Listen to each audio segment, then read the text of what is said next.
CD10. Carrie thought Tim was getting restive now that he'd told John what he'd noticed in Milner's accounts. Tim and I usually go to the pictures on Saturday night. We'll still have time if we leave now. We feel in a state of flux. John was shaking his head. We won't be able to think of anything else until our baby arrives. But thanks for letting me know what you found, Tim. We've had the phone put in too, Connie said, as they went through the hall. She scribbled the number on a scrap of paper. So she can let me know if things start while I'm at work. John smiled at his wife. I'll ring Leonard Groves up right away and tell him the news. He'll be delighted if you found a fault in those accounts. You know that last year they were thought to be a bit suspect. It'll be one in the eye for Milner, Connie said. I bet you'll be pleased about that, Carrie. At the time, I made myself forget about revenge, she smiled. But I won't be sorry if this lands him in the mire. I wonder why he didn't show all his expenses, John pondered. I can't see the point. But he'll have some reason, and it probably indicates fraud. Perhaps investigations will reveal Milner to be at the centre of a criminal empire. Tim grinned at him. As they left Connie's house, Carrie said, "Oh, it's been a very different Saturday afternoon, and we hardly have time to go into town for the last house at the Odeon." "I'm glad we went round to tell John," Tim said. "We could go to the Roxy. That's near where I live, and it'll save us going into town.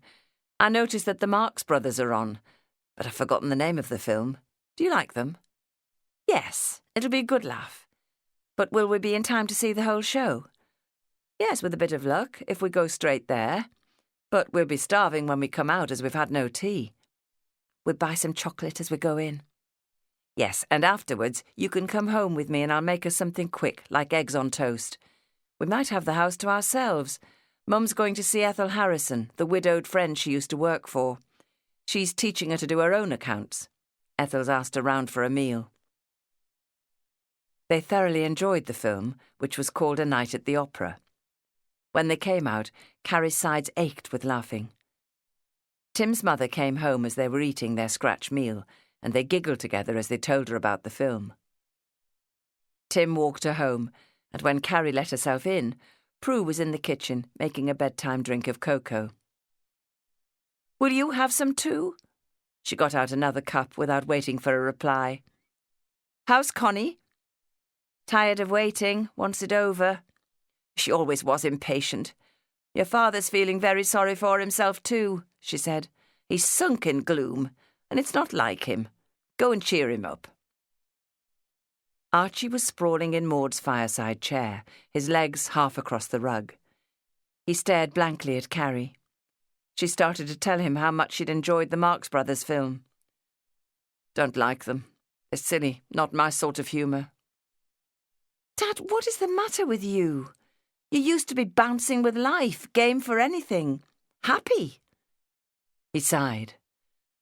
"Oh, I'm a bit depressed. Marion's gone." "I'm sorry about Marion, but you were switched off long before that. At Connie's wedding you took charge of Prue's plumbing disaster, sorted things out. But now you don't seem to be interested in doing anything. You've been going down the drain for months."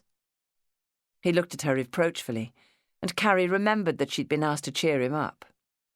"Sorry, Dad, but it's true. Before we went to the pictures, Tim and I went to see John. Once you'd confirmed that you did work for Milner, he wanted to tell John what he'd found in Milner's accounts."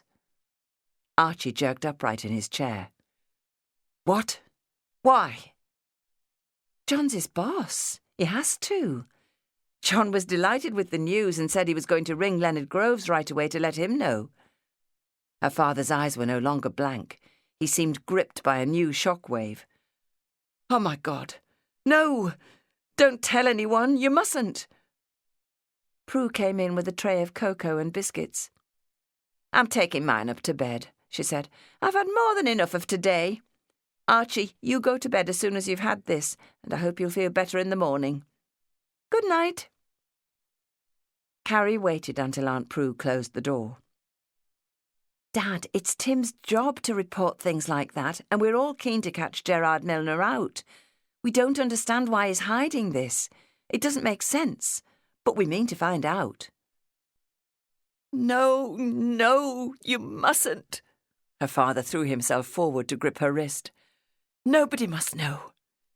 He knocked the cup that Prue had placed on a low table beside him, and a wave of cocoa slopped into the saucer. Carrie ignored it.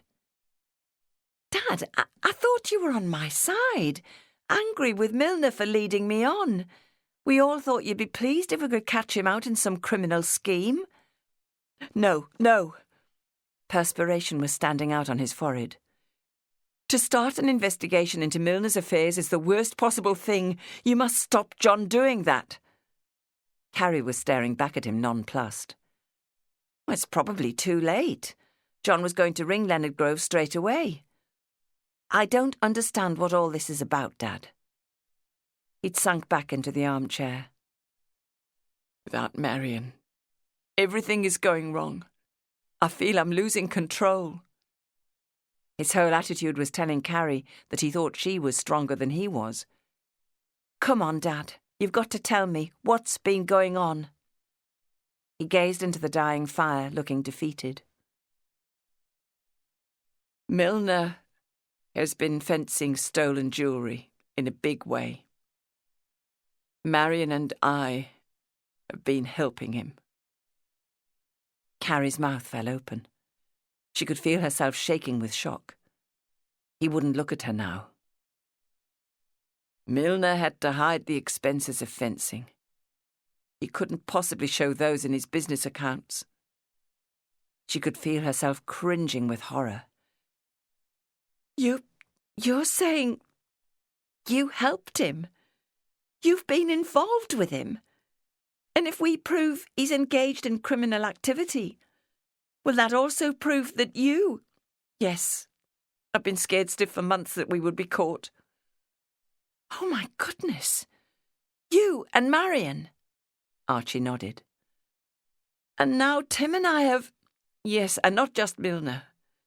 We've been helping Rod Reinhardt set up a big ring all over the northwest, Lancashire and Cheshire. Carrie gasped. Dad, the police! They'll be after me too. I don't know what to do. You've been helping criminals. I can't believe it. You've always seemed so honest, so upright. You don't know the half of it. I did a lot of bespoke work for Milner using stolen diamonds, valuable stones, and Marion has left and taken the finished goods with her, so she's given him his comeuppance. You mean she's stolen them from Milner? Yes, and I think she's also stolen much of the money we made for Rod. She's drained what was building up in the bank accounts. Stolen your money? Mostly it belonged to Rod. He bankrolled the scheme. But some would have been mine. Marion has done that. How much would it be? Archie shook his head. I don't know exactly. She kept all our accounts, and she seems to have burned the paperwork before she went. But I really liked her. I thought she'd be good for you. So did I. I loved her. I've been a fool. I let her talk me into doing things that I knew were wrong. She could convince me that black was white. What on earth will Prue say? I don't want the family to know. Dad, everybody is going to know. Tim was out to catch Gerard Milner. We all were. John will have started the ball rolling. The police will be called in and they're bound to investigate. We thought you were honest. It never occurred to me or Tim that you could be involved like this. Oh, my goodness, what have we done? Carrie, you've got to help me. What should I do now? I'm in a terrible mess. Although her father had freely admitted his guilt, she wanted to protect him from the law. Can't you go back to South Africa? You've been talking about it. Back to Joburg? Yes, as soon as possible. You said Marion had booked your passage. I don't know for certain, but I think she might have lied about doing that. Perhaps we can stop John telling Leonard Groves. But then I could get you and John in trouble with the police, and also with your firm, your careers. I mustn't involve you. Dad, you already have. Carrie drained her cup of cocoa, now gone cold. We need to think carefully about this. She reached for a biscuit. Drink your cocoa and we'll go to bed. We can't do anything now. It's after midnight. Carrie spent half the night tossing and turning, horrified that her father had admitted being engaged in fencing stolen jewellery. He had asked her for help, something he'd never done before, which just showed how low he felt. Without Marion, he couldn't cope here. He wanted to return to Joburg. He had a house there, and work that he said was legal and above board. Booking him a passage on the mailboat as soon as possible seemed the best plan. It would get him away from any investigation here. But wouldn't the police consider him a wanted man? Could they insist on his coming back from South Africa? Carrie groaned into her pillow. She'd made it worse by encouraging Tim and John to look into Gerard Milner's affairs. Soon they would all know that Dad was a criminal. Chapter 27. By the time she was dressing the next morning, Carrie's mind was on practical ways to help her father get out of the country. Prue was already down in the kitchen preparing to take Gladys to the early morning service at church. Carrie poured 2 cups of tea from the pot her aunt had made and took them up to Maud's room. Archie was awake, but just as gloomy. "What am I going to do?" he asked. She sat on the bed. "It's Sunday, so I don't know whether you'll be able to find out if you're booked on next Thursday's mailboat." He shook his head in despair. "I don't think Marion will have done that. She booked herself to... Then you need to do it yourself. I don't have to go to work today, so we'll go to that house you rented and pack all your belongings, empty it of everything that wasn't there when you took it over." "But that'll be a big job. We've been living there for over 15 months. "That's why it has to be done today. Tomorrow you can take the keys back to the estate agent and end your tenancy." Below them, the front door banged shut. Archie sat up with a jerk. "What's that?" "Only Prue on her way to church." She went to the window. "Can't you hear the bells?" Below her she could see Prue, tall and stringy, with Gladys, much shorter, and still not fully recovered from her misadventure in the bath. She felt a surge of sympathy for Gladys, who was finding it none too easy to walk. Prue was fond of her too, and was slowing her steps so Gladys could keep up. Carrie closed the window. "Get up now, Dad. I'm going to make us egg and bacon for breakfast." He was a long time coming down, but she could hear him walking about upstairs. When he did come, he said, "I can't ring the Union Council office. Prue doesn't have a phone." "We'll be going to Allerton as soon as we've had breakfast. You can ring from there." "Of course," he said miserably. "Poor Dad, you're not thinking straight. I need to talk to Tim. He might have a better idea." At least the car was parked outside, and Archie drove them to Allerton without wasting any more time. As soon as they arrived, Carrie rang Tim. "I have a problem," she said. "My father is telling me he and Marion have been helping Milner fence stolen jewellery." "What?" There was no mistaking the horror in Tim's voice. She repeated what she'd said. "Oh, my goodness. That means your father has broken the law. He's admitting this. Heavens, Carrie. Uncle Jeremy'll go ballistic. He'll be afraid that some whiff of criminality will attach itself to you and John, and because you're employees to the firm of Atherton and Groves." Carrie's heart was sinking. "I'm afraid it might. Uncle Jeremy sees it as imperative that his company remains squeaky clean. Nothing must tarnish its name, because it acts as a sort of policeman, pointing out to its clients where they could fall foul of the law." Dad's asking for my advice, Tim. What do you think is the best thing for him to do? Go straight to the police and tell them exactly how he's involved. I'm helping him pack up his house, and he's hoping to get back to South Africa before the trouble starts. He mustn't do that.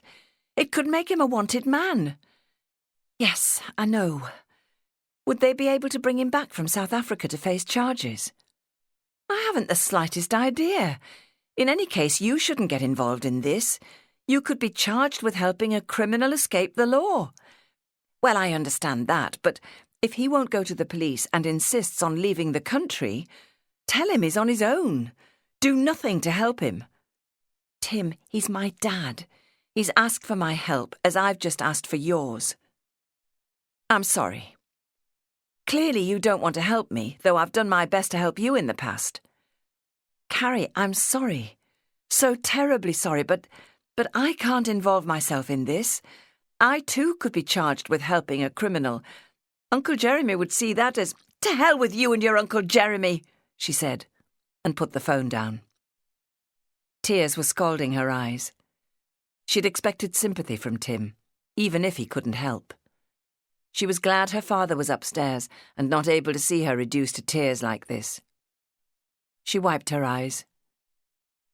She was disappointed in Tim, but this had certainly shown her just how much Dad needed her support. She couldn't cut herself off from him, regardless of the cost. Carrie shivered. The house felt cold and had an air of being abandoned in a hurry. She was used to seeing it impeccably tidy, and it certainly wasn't that now. "Dad," she called, "where are you?" Archie came downstairs looking numb. "Why don't you get on the phone now and see if you can talk to the Union Castle office today?" She watched as he did so, but it seemed nobody was there to speak to him. "Try again later," she said. "It's still early to be at work on a Sunday. Let's make a start on packing." Where?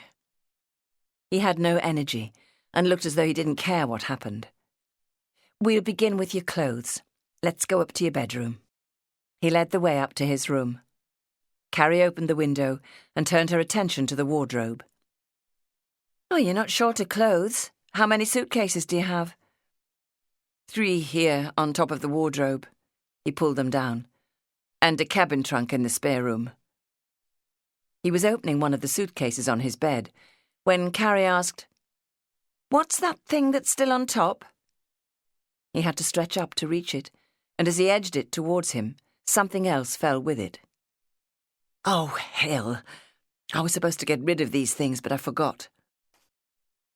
Carrie picked up a square jewellery case and opened it. "There's nothing inside. What's that other thing?"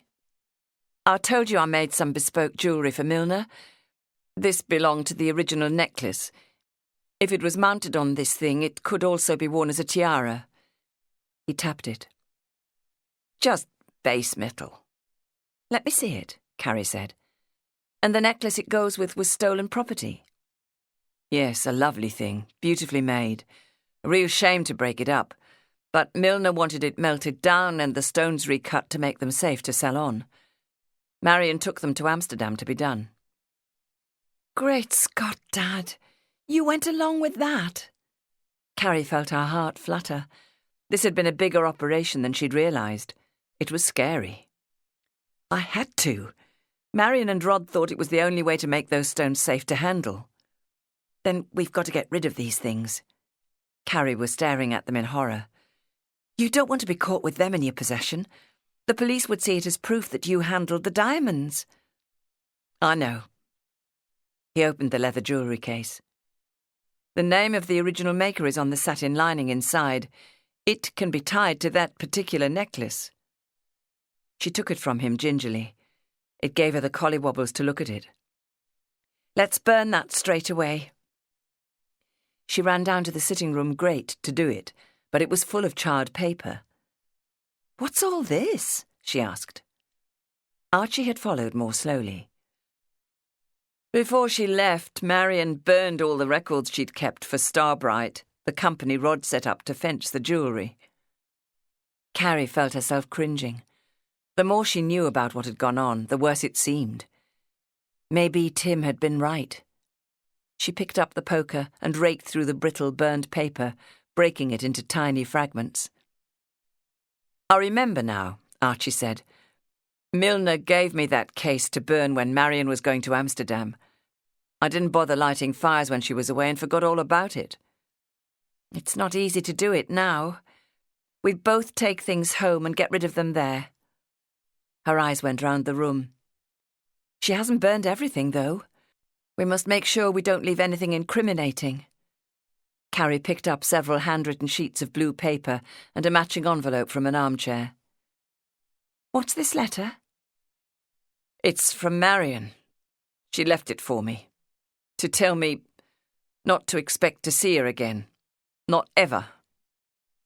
But I've already told you about that." Carrie held it out to him, but he backed away. "No, I don't want anything to do with it." "We can't leave it here." Carrie pushed the pages into the envelope and put it in her pocket. Why had Marion gone without saying goodbye to the family? She still wasn't sure Dad had told her everything. "Would you mind if I read it?" "If you like." "I'll do it later. Better get back upstairs to the packing now," she said. They worked together, filling the cabin trunk and the suitcases and taking them down to the car. Then Archie went round the house, with Carrie following, picking up odd items like books and bottles of wine and whiskey that he wanted to take. She couldn't stop thinking about Tim's reaction and how much it had hurt. In the room Marion had used, the bed was neatly made. Carrie opened the wardrobes and found she'd left a few dresses, a hat and a handbag. She bundled them up and took them too. She'd admired Marion's outfits. Perhaps these things would suit her or Connie.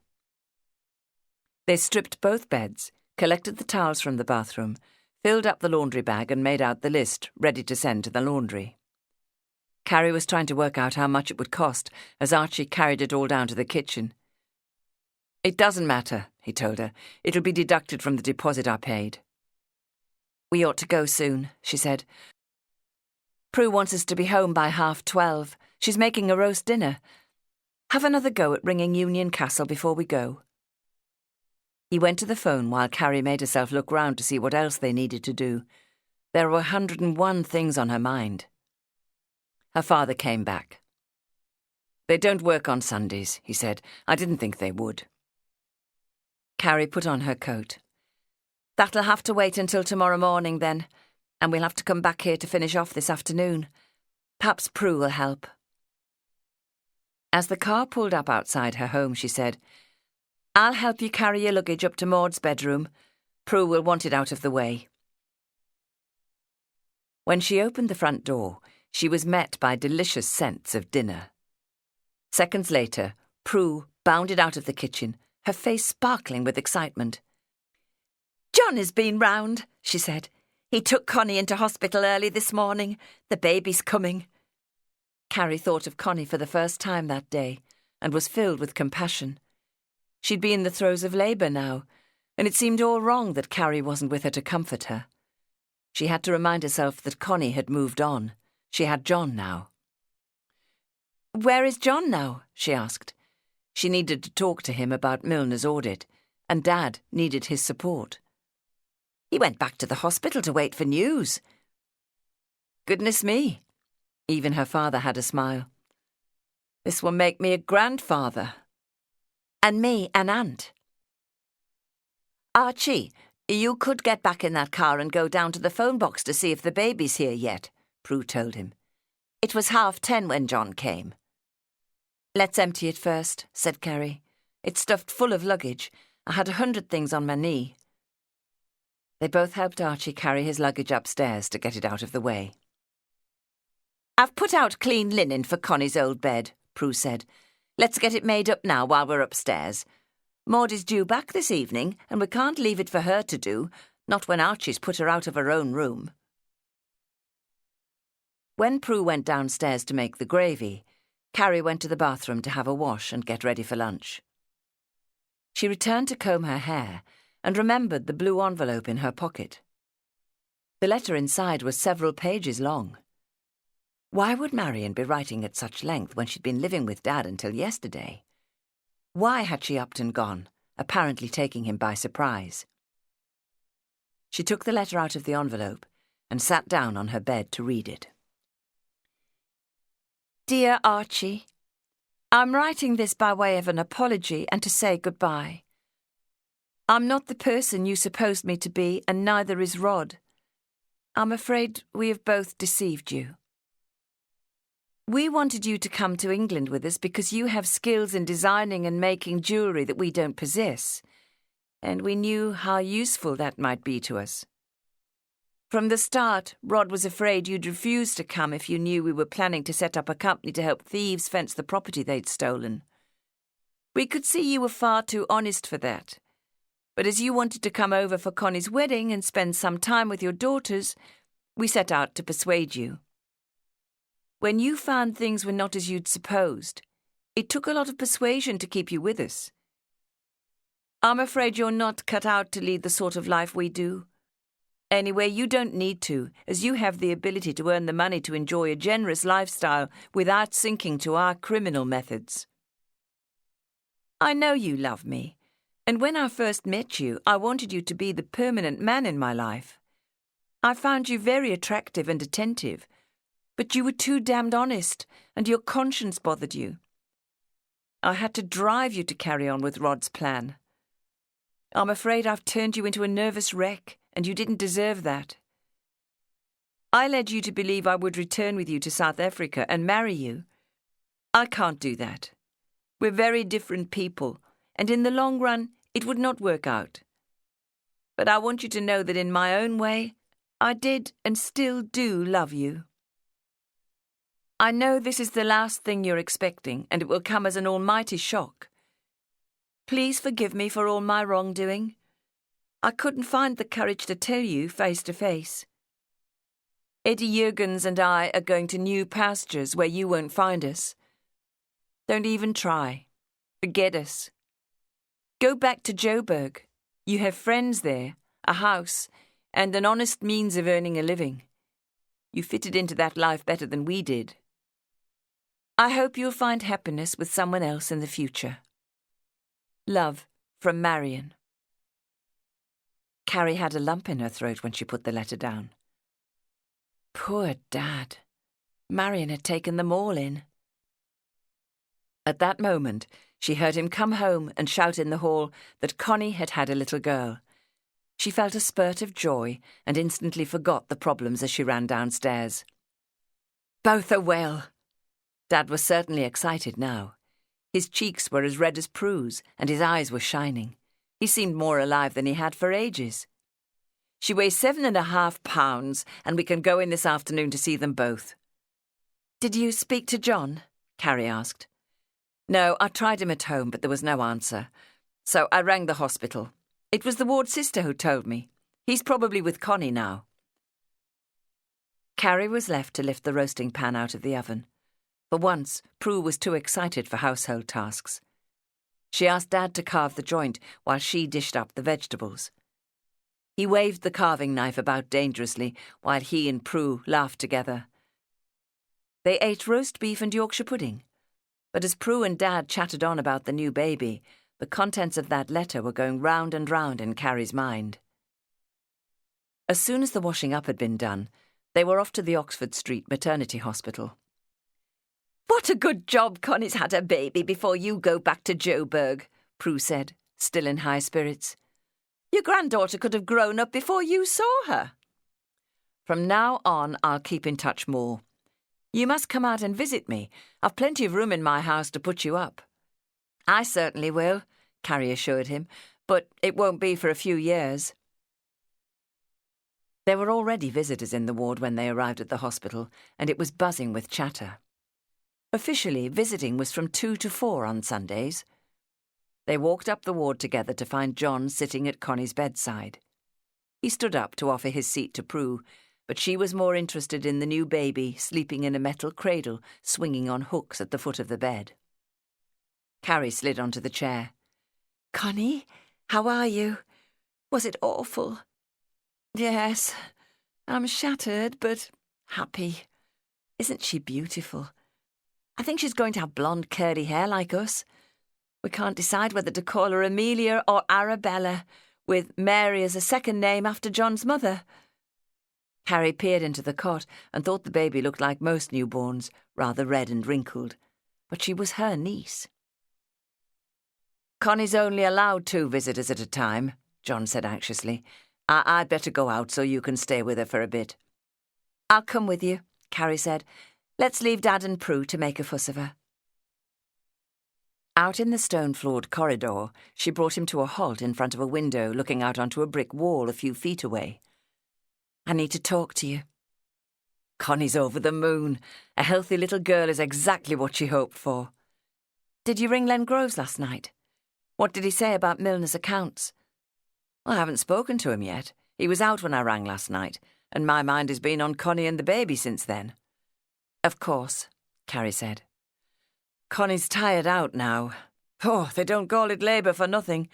She had her first pains around 5 this morning." "John, Dad is in trouble. We need your help."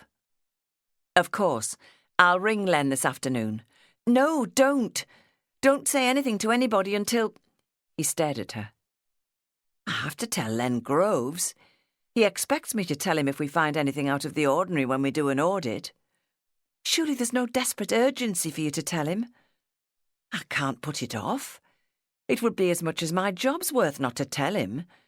We can't think of signing off that audit as correct until we've had another close look at the accounts. Len will want to see them himself when he hears about this. Satisfy himself. John, I've found out a lot more about what Milner has been doing, and Dad is involved too. He's in it up to his neck." "Involved with Milner? In what way? Not in anything criminal?" "Yes." She tried to explain about the Starbright business.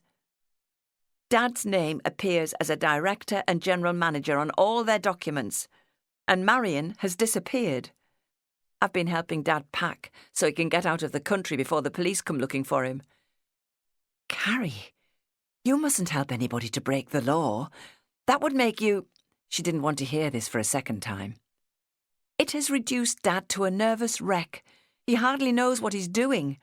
We've got to help him to do the right thing now. Is it too much to ask for your support?" "Of course not. What can I do?" Marion left him this letter. I want you to read it and tell me if, in your opinion, it could be considered proof of his innocence." John frowned and turned the letter over, but didn't read it. "Exactly what sort of work did Archie do for Milner?"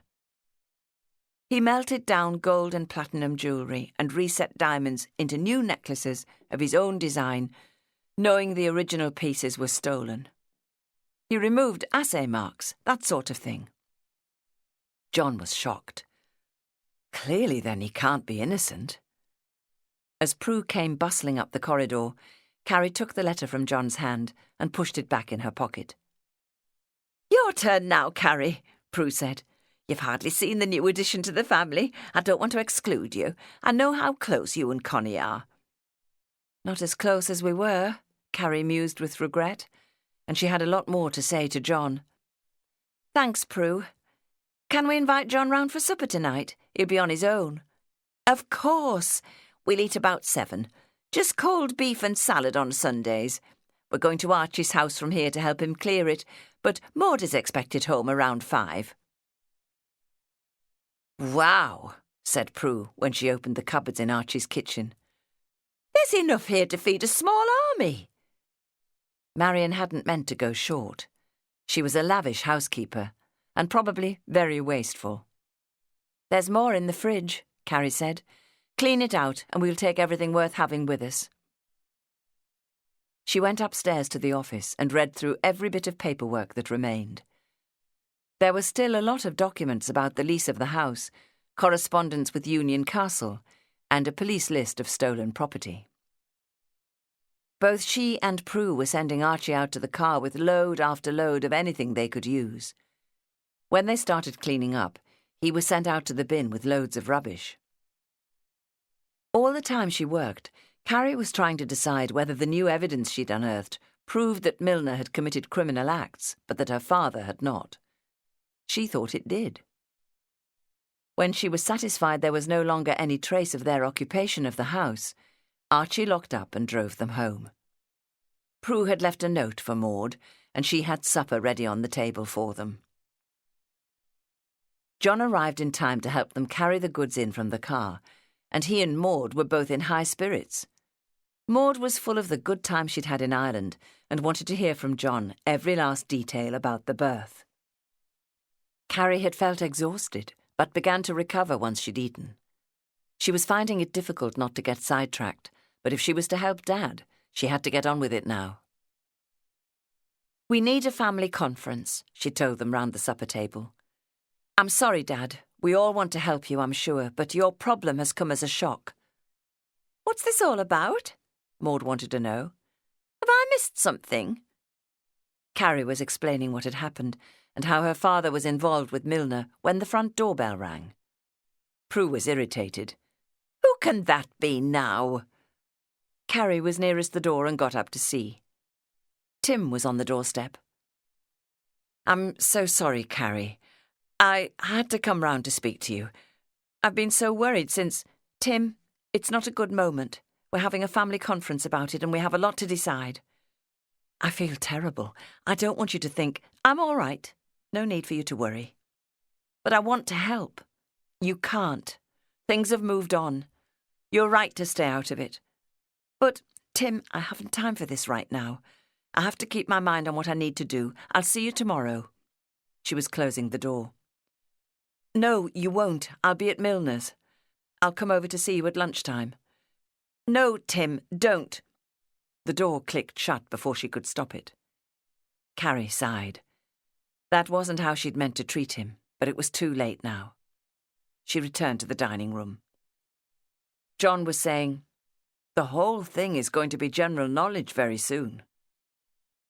Prue's lips were hard with condemnation. "Archie, you say Marion has fled the country and taken a lot of the money you've earned here.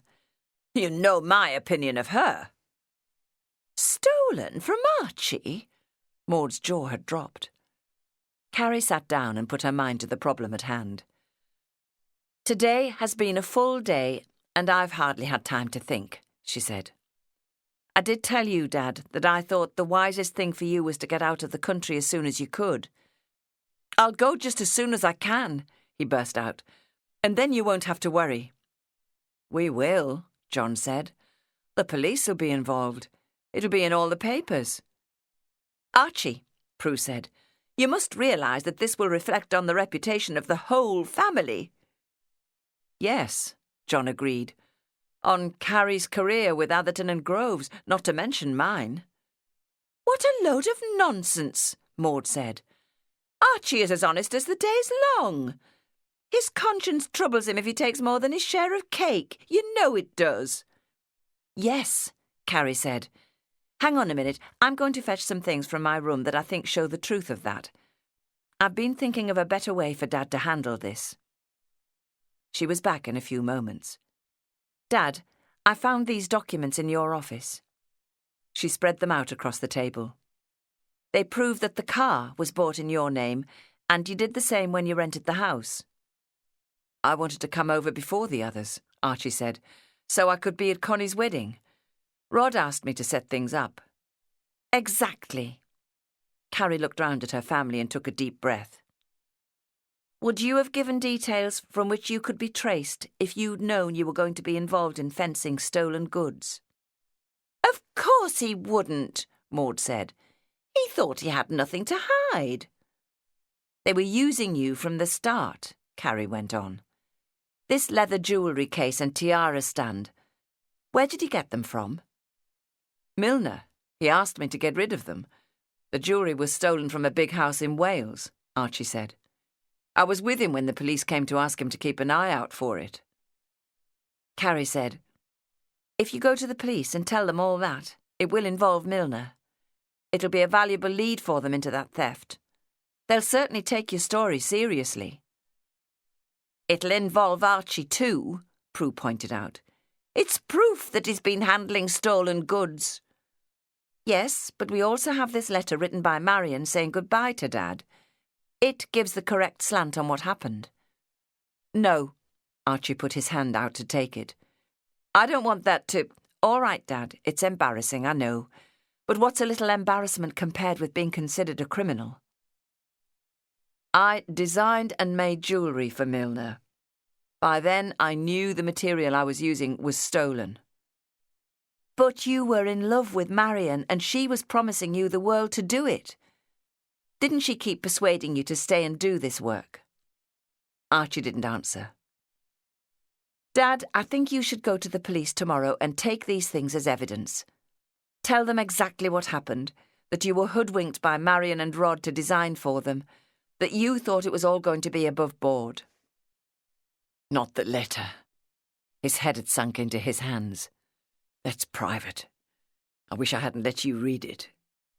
Dad, the letter is the most important part. Marion is saying goodbye to you, but she describes how she persuaded you to stay, and how worried you were about what you were doing.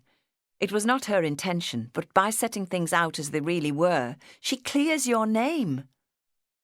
Or provides mitigating circumstances, John said grimly. Her father couldn't look at her. I've been longing to get away for months, and as long as the police don't start questioning Milner again, I'll be in the clear. Dad, I can't help wondering whether you're making yourself out to be more of a criminal than you are. And to run away will make you look guilty even if you aren't. He didn't answer. Carrie felt the family were all holding their breath. Do you really need to go on the run like a criminal?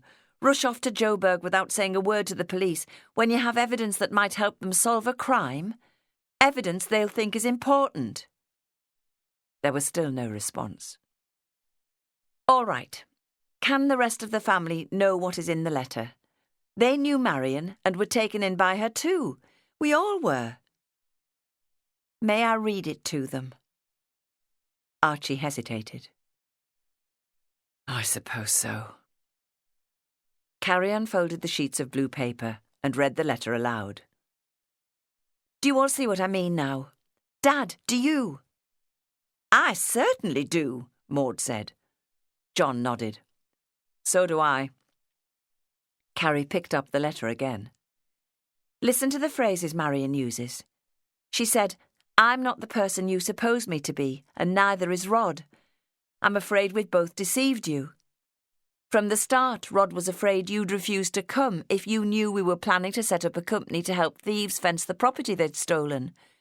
We could see that you were far too honest for that. But we were able to persuade you, as you wanted to come over for Connie's wedding. And finally, when you found things were not as you'd supposed, it took a lot of persuasion to keep you. I'm afraid you're not cut out to lead the sort of life we do. Your nerves couldn't stand it. You'd be a fool to turn yourself into a criminal when you have evidence to the contrary like that, said Prue. Do be sensible, Archie, and do what Carrie suggests. You really must, John agreed. Also, if you do go to the police, it will mean Milner's activities come under their scrutiny. You want him to get his comeuppance for misleading Carrie, don't you? I do, Archie admitted. Then I'll talk to Tim and Leonard Groves in the morning. Tell them you've been inadvertently caught up with Milner's criminal activities and intend to make a statement to the police to explain how it happened in order to clear your name. It'll certainly give the firm the green light to pull Milner's accounts apart and a reason to refuse to sign his audit as correct. Chapter 28. Carrie's head was still whirling when she got into bed. There were so many facts to consider and things to arrange, and she would have to go to work as well. The next morning they were all up early and ate breakfast with her. You should go down to the phone box at 9 o'clock and find out if you have a cabin booked for Thursday, Carrie reminded her father. Maud agreed to go with him to return the keys of the Allerton house to the estate agent and close the tenancy. I want to be with you when you talk to the police, Carrie told him. I'm going to ask for time off today, but if I'm not home by 12, ring me. Maud'll go with you if I can't.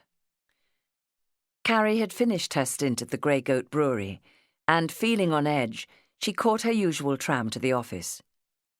John had told her that instead of going to Milner's, he'd come in to tell Leonard Groves what Tim had noticed in the shop's accounts. "Shall I tell him that you're worried about your father's part in this?" he'd asked. "It'll save time, and he'll probably send for you to hear your side of the story. Then you can ask him for a few hours off to go with your dad to the police station." "Thank you," she said. "That would be a help." Now, ill at ease, she sat at her desk awaiting a summons. It was John who came, smiling and friendly. "Len'll see you now. He's sympathetic." Carrie had been trying to work out how much to tell Leonard Groves, but he took over. "Come and sit down, Caroline. John tells me, he's your brother-in-law, isn't he, that your father has had business connections with Milner." "Yes. Tim heard Dad say he was doing work for him, and he noticed that no payment for the work appears in Milner's accounts." "Very strange. And John is afraid Milner may have a fraudulent reason for not showing it." "Yes. He says he can see no reason not to." "It could be an accidental omission." "John says his accounts are set out with great precision. He doesn't think he'd forget that sort of thing. Dad is very upset at being mixed up in something that could be illegal, especially when he's about to return to South Africa." "He's leaving this week, I'm told." "Yes, on Thursday, and it's all a bit of a rush." "I think he's quite right about wanting to go to the police today to give them the facts. We all need this to be cleared up as soon as possible." "I understand you would like to go to the police station with him." "Dad's been doing too much. He's in the middle of packing up his home, and he's a bit confused. I want to make sure he tells them all the facts." "Yes, quite. He needs a helping hand. Well, I see that you haven't missed a day since you started, so I think you should certainly take the rest of the day off to settle this and help him with his packing." "When did you say he was leaving?" "He's hoping to catch the mailboat that sails on Thursday, so he'll be leaving on Wednesday morning to go down to Southampton." "Once he goes, you'll not see him again for a long time. I think you should take Monday and Tuesday off to help him and say your goodbyes. We'll see you back here on Wednesday morning. Come and let me know how you get on." "Thank you, Mr. Groves." Carrie was all smiles. "I'm very grateful." She hurried out to catch a tram home, feeling grateful to John, too, for setting that up. John walked rapidly to Milner's shop in a state of trepidation. In his experience, there had been very few occasions when the accounts audited by Atherton and Groves had not been signed off as true and fair.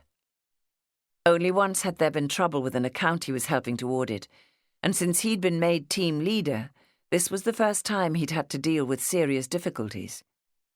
He was having qualms about facing Milner and asking searching questions that could not avoid alerting him to the fact that his accounts were being viewed with suspicion. Milner was behind the counter when he went in. Feeling very tense, John headed towards him. "Could I have a word, sir, in your office?" "Of course." Milner led the way. Once the door had closed behind them, John sat down at the desk and opened the file he carried. "It has been noticed that you have no figure for temporary labour or contract work in your accounts. No expense at all for that sort of thing?" "No." Milner slid into his chair. "All my staff are employed on a permanent basis." He looked very much at ease. "In a trade like mine, I need to trust my staff. I like to get to know them." "Yes," John said. But I happen to know that Archie Courtney has done work for you, that he came here several times. I have some of the dates. He's my father-in-law, so I know the family well. I know that others worked for you too. Marion Collard, for one?" He knew that had poleaxed Milner. The colour was draining slowly from his face. He could not refute the facts. Carrie reached home as Dad and Prue were having a minor crisis. Maud had been shopping and had bought herrings to fry for lunch. Prue had given Archie the job of gutting them. The knife had slipped, and he'd cut his hand quite badly. "I don't know what's the matter with you," Prue was complaining. "You can't do anything without making a mess. Look, you're dripping blood over everything." Carrie turned the cold tap over the sink full on and held his hand under it. "That hurts," he said, trying to pull it away. "Don't be such a baby," Prue barked. "That cut could get infected and then it'll hurt more. There's a bottle of iodine in the bathroom cupboard. Slip up and get it, Maud. Iodine will hurt you more than water, too." "Don't be so hard on him," Maud said. "You can see he's upset. Better bring that first aid tin down while you're there." Carrie turned the jet of water onto the herrings and carried on gutting them, while Prue saturated the cut with iodine. Archie screamed. Carrie felt Maud push her away from the sink and towards the sitting room. "I'll see to the lunch," she said. "You look after your father."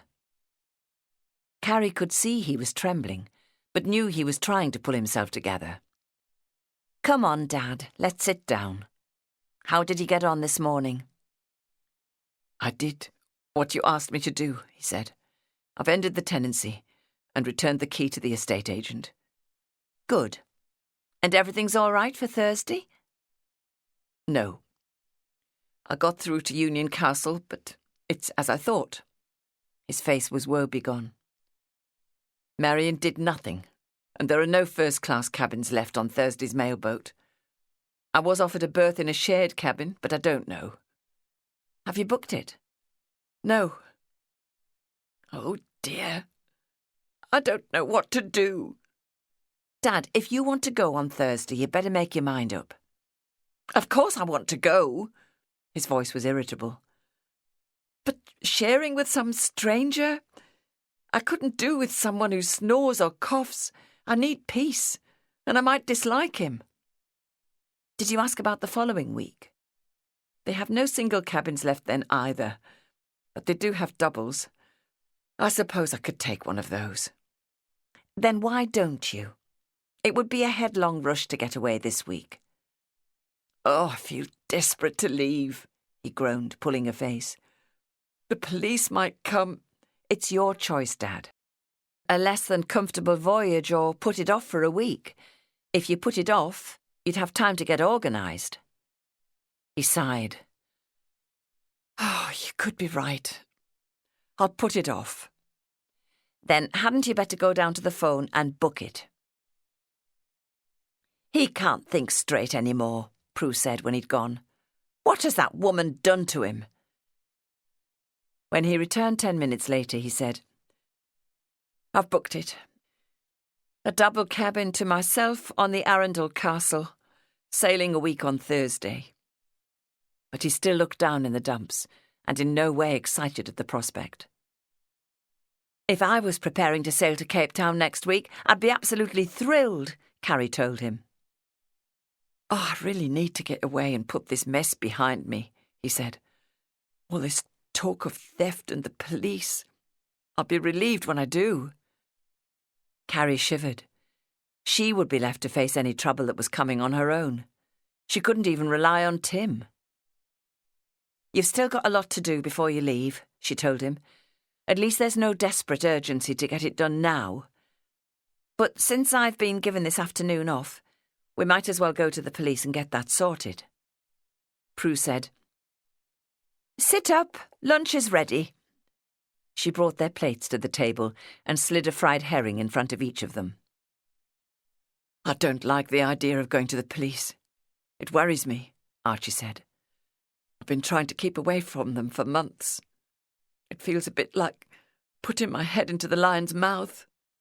"Nonsense," Prue said. "Don't be such a coward. And come down to earth. You've put Marion on a pedestal, on a par with the angel Gabriel, but she's a dishonest crook, and she led you into that money-making racket. Now you're trying to take the blame for her criminal activities. My goodness, that woman certainly had her claws into you." He flinched. "You're right," he said, and seemed to shrink in misery. Carrie ate steadily. You and I are going to the police this afternoon. I want you to get your story in before they come looking for you. I hope it'll prevent too much stain attaching itself to your name, she said. Does it matter? I'll be gone a week on Thursday. I'm glad it isn't this Thursday. That would make it look suspicious, as though you're in a big rush to get away. Also, it'll give the police time to ask more questions should they need to. She saw him cringe at that. We're going to tell them the truth, the whole truth, and hide nothing. He looked beaten. Carrie could hardly believe the difference the last year had made in her father.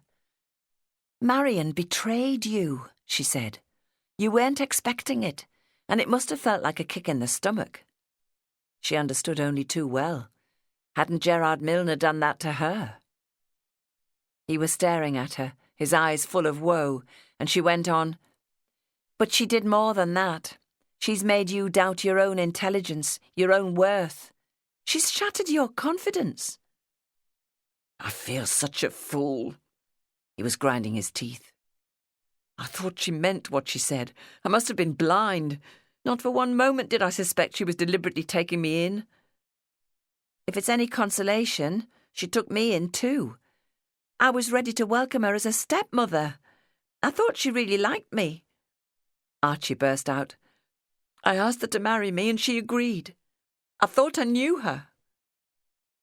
Carrie knew they'd been man and wife already in every other sense, and could see his anger, his hurt, and his fear of a future without Marion. But she didn't know how to comfort him. His distress robbed even Prue of words. Half an hour later, they set off to walk to the nearest police station. Carrie had walked past it many times, but had never looked at it closely. It was a very old building, and the front door always stood open to show a long, dark passage. She could see other doors opening off it, but they were all closed, and there was nobody about. Her father pulled her to a halt. Come on, she urged, though her heart was pounding. Smile, Dad. Try to look like the successful citizen you are. What am I going to say? We've been through that twice. She'd made him think about what he needed to say and schooled him in an opening sentence or two. They turned a corner at the end of the passage and found themselves in a reception area with two policemen sitting behind a high counter. One stood up. Good afternoon. How can I help you? He seemed quite friendly.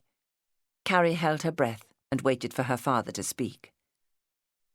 His voice was scarcely above a whisper, but he gave his name and began, I design and make jewellery for other jewellers to sell, and I find myself in an awkward position.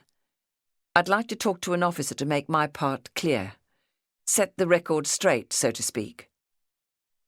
You want to make a statement? The officer hesitated. May I ask what it's about, sir? While I was working, I began to suspect that the materials I was using were stolen, that I was handling stolen property. Oh! The policeman straightened up and gave Archie closer attention. Carrie said, My father has been in this country for about 16 months, but he's lived and worked in Johannesburg for many years. He's booked to return there a week on Thursday. He couldn't just... I felt I should come here first, Archie put in. Carrie opened her bag and took out the tiara stand and the jewellery case, together with the other things she'd collected as evidence. Immediately the policeman's attitude changed, and one of them said, Would you take a seat, please? I'll get an officer to come and talk to you. Carrie knew this wasn't the time to relax, but in her opinion, Dad had at least put his problem over truthfully and honestly. They were taken by two detectives to a quiet room, and Archie was questioned minutely about what jewellery he'd made and for whom.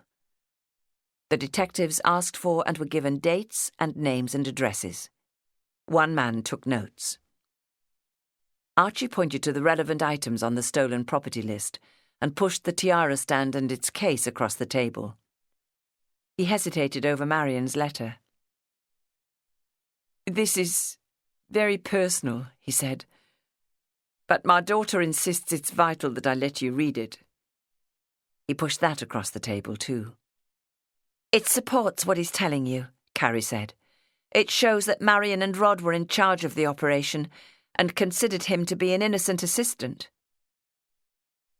After studying the letter, the officer asked, "The lady who wrote this says she's going away. Do you have any idea where she went?" Slowly, Archie shook his head. He'd already made it clear to Carrie that he wouldn't say anything that might land Marion in trouble. "And are you aware of anyone else who worked with this couple?" Carrie held her breath. She'd heard about Bill Dainty and knew Archie felt sorry for him. He shook his head again. It seemed he couldn't actually say no. That would count as a lie, while a headshake was vague and possibly need not.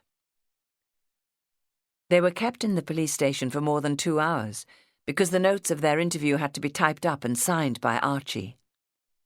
The detectives photographed the letter and also made typed copies. Carrie gathered that her father had given the police evidence and proof that would solve an outstanding case for them.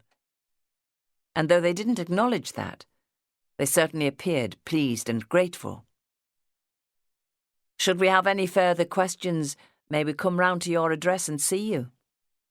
"Yes, of course," he said, "but I shall be leaving to travel to Southampton a week on Wednesday." "On his way to Johannesburg," Carrie said, glad that Dad was able to allow them time to look into the matter before he went. She was also glad that although she had taken no revenge against Milner and had put that hurt out of her mind, he was now heading for trouble, and it was of his own making. It gave her satisfaction that she'd helped to bring that about. On the way home, their step was lighter and quicker. "Oh, am I glad that's over," Archie said. "It went well, but I was afraid it might all go wrong." "You took some persuading to do it." "You were clever to see the advantages. I feel better about the whole thing now. It's a load off my conscience. I think of Joburg as my home. I can go back now and be at peace. I wish I could take you with me, if only for a holiday. I'd love to come, but that'll have to wait until I'm qualified. I'm not allowed enough time off as holiday to cover the sea trip in both directions. A pity. I could do with some company." They had reached the front gate when Carrie said, "You want company? Why don't you ask Maud to go with you? She'd probably jump at the chance." He gave her a quick hug. "You're right. That would be just the thing." They were both rejoicing as she opened the front door. End of CD 10. CD 11. Prue and Maud were drinking tea in front of the fire, and the scent of herrings still hung faintly in the air. Archie blurted out his invitation without a moment's thought. Maud's face showed incredulity and then delight. "You mean that?" "Of course I do. I want you to come. You're good company, and the last thing I want is to be on my own. But you'll have to be ready to leave here a week on Wednesday." Prue poured herself another cup of tea. "He needs you to look after him, Maud." "But don't you have to book?" Maud was excited. "Will they have a berth for me at such short notice?" "If they haven't, I've got sole occupancy of a double cabin and you can bunk in with me. I'll go down to the phone box now and see." "Oh," said Maud, "I don't mind in the slightest. I'd sleep in the hold to get to South Africa. How long can I stay?" Archie laughed. "We'll have to see how we get on. Let's call it semi-permanent. Certainly a few months." "Marvellous," said Maud. "Oh, I'm going upstairs to start packing, though I have only one evening dress and nothing much for the beach." "Don't worry," Archie said. "You can buy all that out there." "Come and help me decide what to take, Carrie. I've practically nothing for warm weather." They went upstairs together, and Carrie agreed her wardrobe was mostly pullovers and warm cardigans. Dad says you'll need those too. It can get chilly during their winter months, though nothing like it does here. She unpacked all the clothes that had once been Marion's to show her. This is the sort of stuff you'll need, she said. Oh, Marion always looked so smart. Maud stood in front of the mirror, holding dress after dress in front of her. Sadly, most of them won't fit me. I'm too fat. I ought to slim down. But she took a beach wrap and a couple of sun hats. These dresses would fit you or Connie. Archie returned from the phone box to say, I've booked you a double cabin to yourself, Maud. It's all they had left. Luxury, she breathed. Thank you, Archie. I can't believe this is happening to me. Chapter 29. Since her father wasn't leaving for another week, Carrie felt she ought to return to work on Tuesday morning. She felt refreshed now his affairs were under control. She went straight to Leonard Groves' office to tell him what had taken place. I wasn't expecting you until tomorrow, he said, and she explained about Archie's booking. My father made a statement to the police, and they have no objections to his leaving the country, she told him. Once we knew his problem was sorted and that he'd be staying for another week, everybody relaxed and there was no need to rush. I felt I'd be taking time off under false pretences. Indeed. Well, we have refused to sign off Milner's audit, and I understand the police are investigating. I'm pleased you've settled this matter, and I must congratulate you on the way you handled it. It was quite a tricky situation. Carrie was rising to her feet when he added, My regards to your father.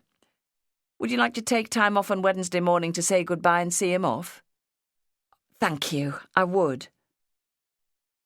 As she walked across the floor of the main office to her desk, she could see many of the staff glancing up at her and knew they'd all discussed her problem. It didn't matter. Everything had worked out well for Dad. She'd set out to help him and she'd managed it. But in doing that, she and Tim had clashed, and she felt incredibly sad about that. Tim's desk was in front of hers, and usually he swung his chair round to face her. But today he got up and came closer. She understood this was a difficult moment for him too. Are you all right? Fine, she said. Everything has gone well, and I hope will sort itself out satisfactorily. I'm glad. But you were very unkind to me on Sunday night when I came round to apologise for my behaviour. That's because you weren't very kind to me when I asked for your help. You don't understand my difficulties. Oh, but I do. I was struggling with difficulties of my own at that time, Tim. You slammed the door on me. You told me you wouldn't help. You could have listened and been sympathetic, especially as I bent over backwards when you've had problems. Oh, my goodness, Carrie. Let's forget it. He sat down and bent over his work. She felt terrible. She'd made things worse. Before the afternoon was over, Bill Brown came to put some documents on her desk for her to read and told her she'd be one of a team drawing up the accounts for a printing firm in Ormskirk, and they were all to meet on Exchange Station at 9 tomorrow morning so they could travel together. Tim was not to be one of the team, so that meant they wouldn't see each other for a few days. She stared at his hunched back, wondering if he'd say something. When the time came to go home, he disappeared without a word. Perhaps it would be just as well if they spent a few days apart. That evening, Prue looked up from her lamb chop and said, What about your car, Archie? Shouldn't you be doing something about it? I haven't forgotten it, he said. You're leaving it a bit late to try and sell it. Are you taking it with you? No, I did ask, but it would cost a lot to ship it out to Joburg, and I already have a good car there. Has it all been paid for? Prue wanted to know. Or did you get it on HP? It's all paid for. No need to worry about that. What a pity Carrie can't drive. Carrie had been about to say she'd love to learn, but Maud said, John can, and Bob. You'd better give it to one of them. They'd both appreciate it. Bob, Prue decided. John'll soon be able to afford one himself. I have been thinking about it, Archie said. I'd like to give it to you, Carrie. You're the one who's tried hardest to help me. You've bent over backwards on my behalf. Would you like it? Well, anyway, if you don't want to drive it, you can always sell it. You're not going away, so you'll have plenty of time. Carrie was immensely cheered. I'd love to learn to drive it, she said. That would be absolutely marvellous. Thank you, Dad. Why don't we ask Bob if he'll teach you? For the last couple of years, new drivers have had to sit a test and get a licence, but he'll know all about that. We might see him this afternoon if he comes to the hospital to visit Connie and the baby. We can tell him he can keep it at his place and use it until you get your licence. That'll encourage him to teach you. Carrie breathed a sigh of satisfaction. Oh, that would be bliss, Dad. Absolute bliss. Carrie found that travelling to Ormskirk meant a longer than usual working day.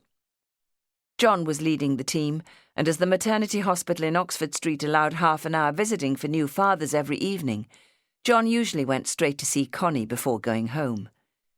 It meant Carrie was kept up to date with news of her sister and niece, but she was longing to start learning to drive. When she arrived home on Wednesday evening, she found the family had delayed eating until she got back. Maud and her father were in high spirits and talking 20 to the dozen about a plan to drive up to Preston to say goodbye to George. I haven't forgotten about asking Bob to teach you to drive, her father said. It's difficult to know what he's doing because he works shifts and he doesn't have a phone, so I went round to see him. I just caught him before he shot off to work.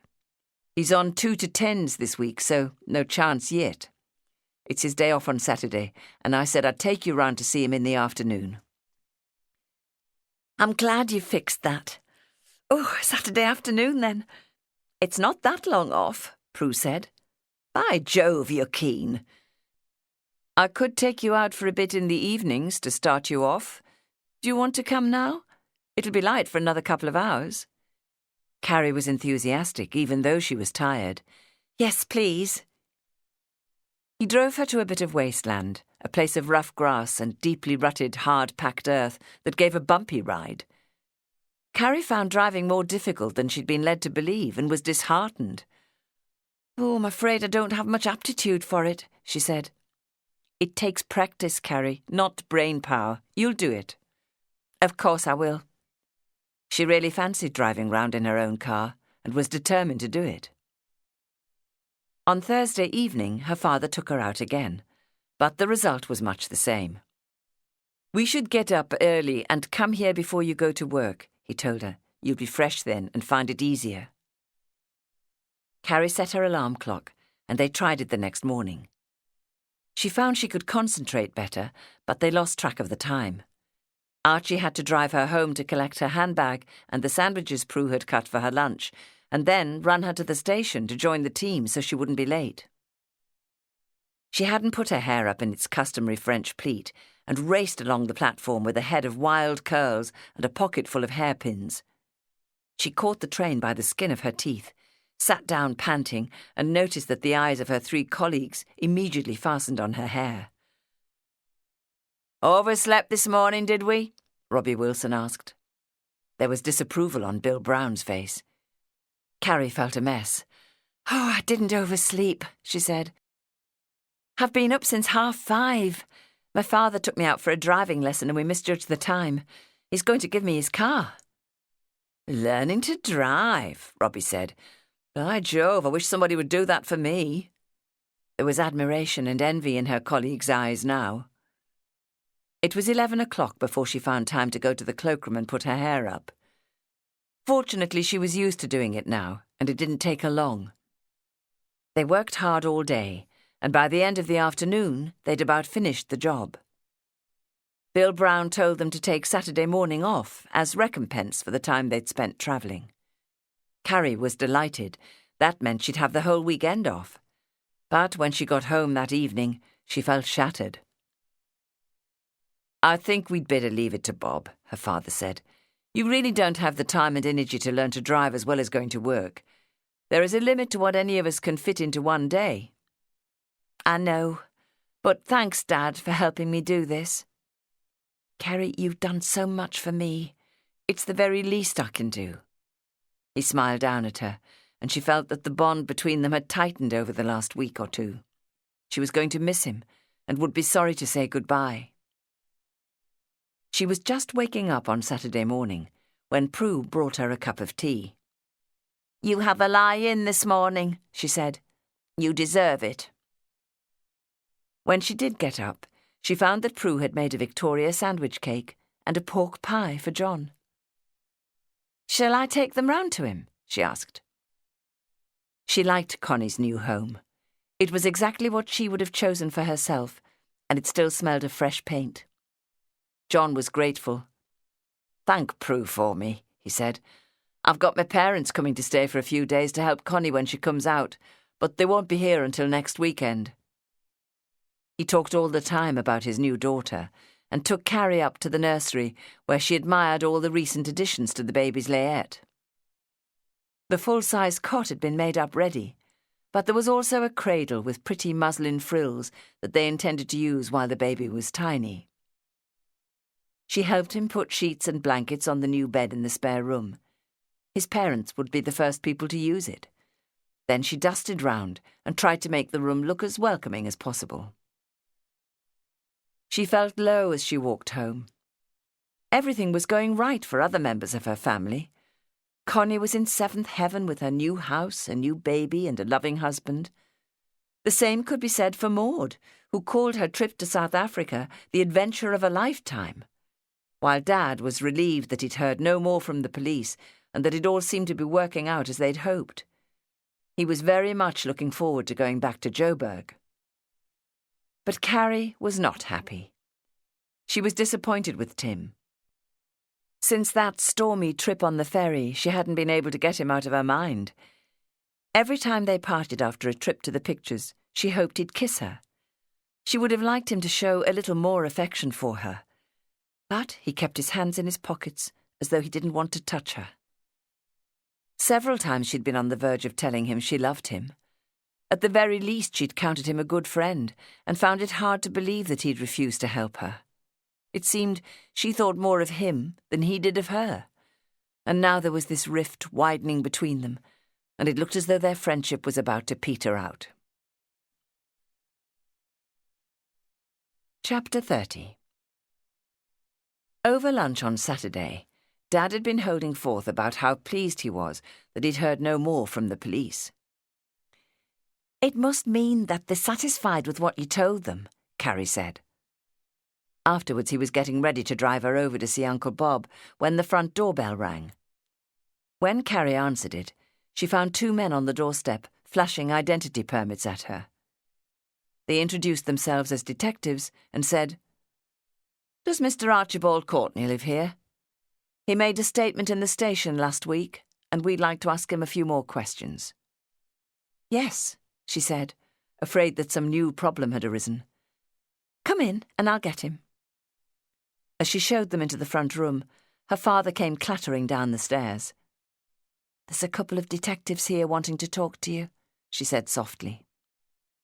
She would have followed him into the front room, but the senior detective said to her, "Do you mind if we speak to your father on his own?" He closed the door firmly, shutting her out, so she went to the kitchen to help Maud wash up, hoping Dad would be all right. "What do they want?" Maud was anxious too. "Oh, I hope they aren't going to stop us leaving." Carrie shivered, shook her head, and continued to help with the chores. The interview seemed to go on for a long time, and she was anxious to see Uncle Bob.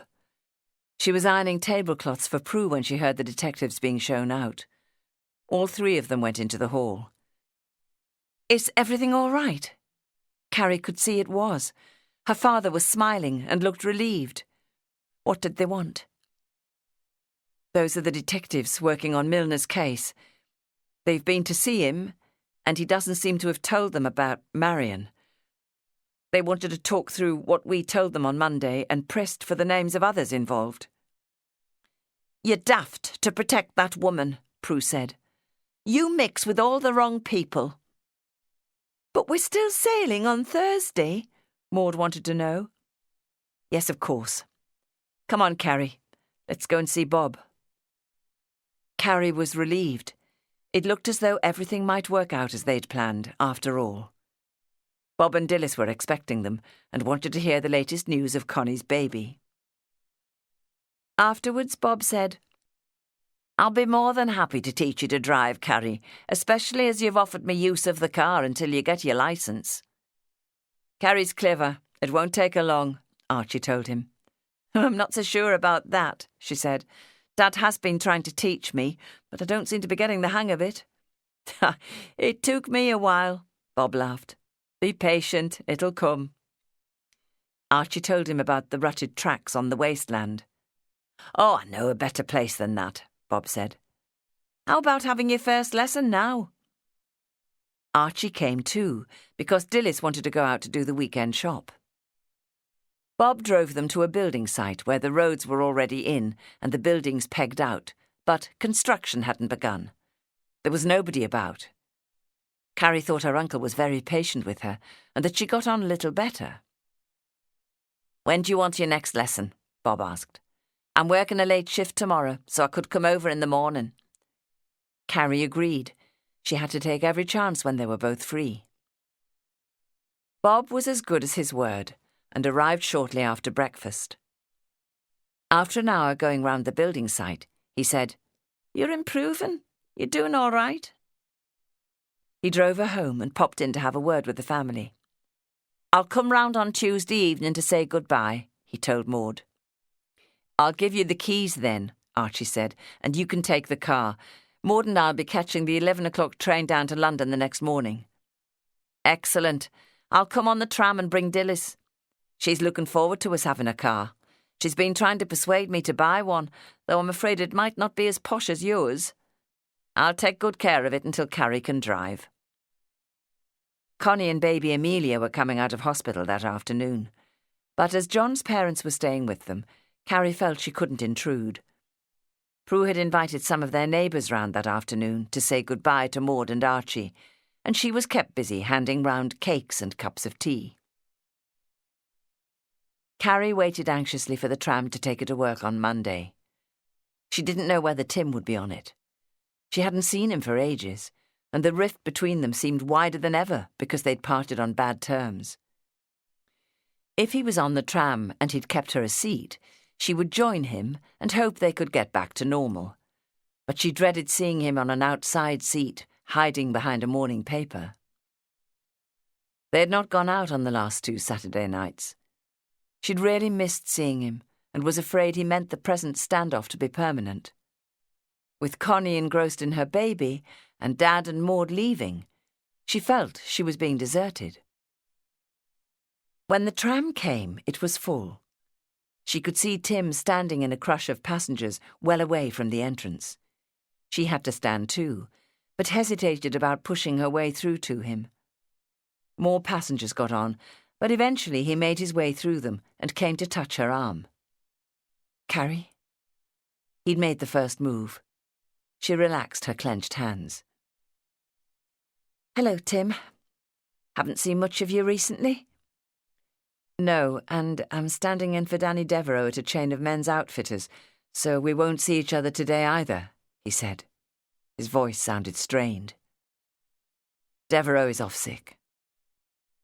I understand everybody's congratulating you, Carrie said. What? On finding the problem in Milner's accounts.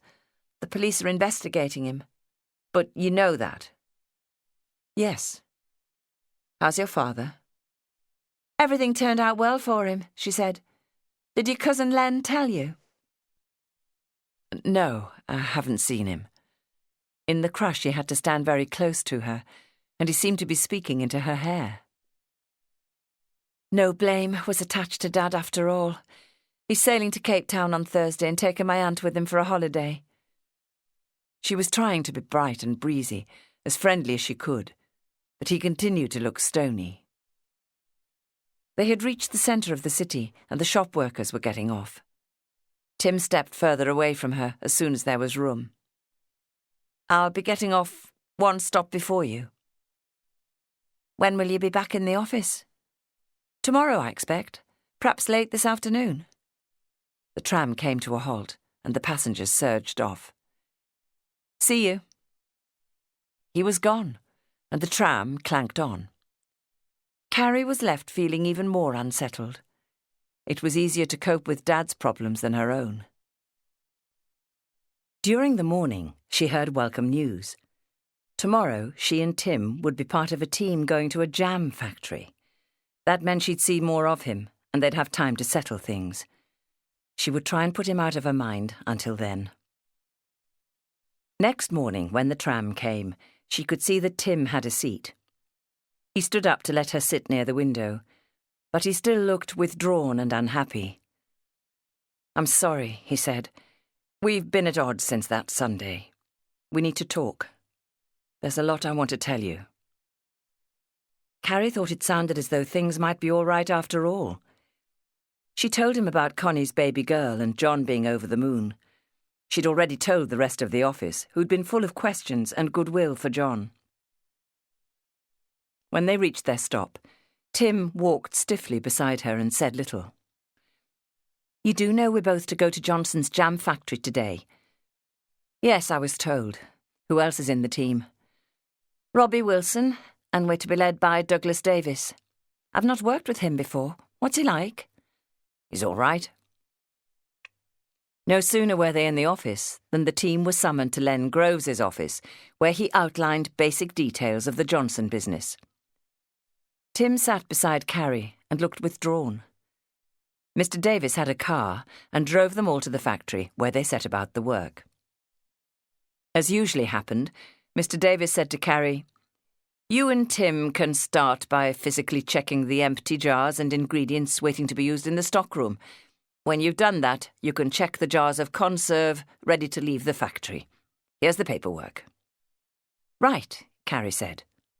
"The stockroom is on the top floor." A girl was waiting to take them up.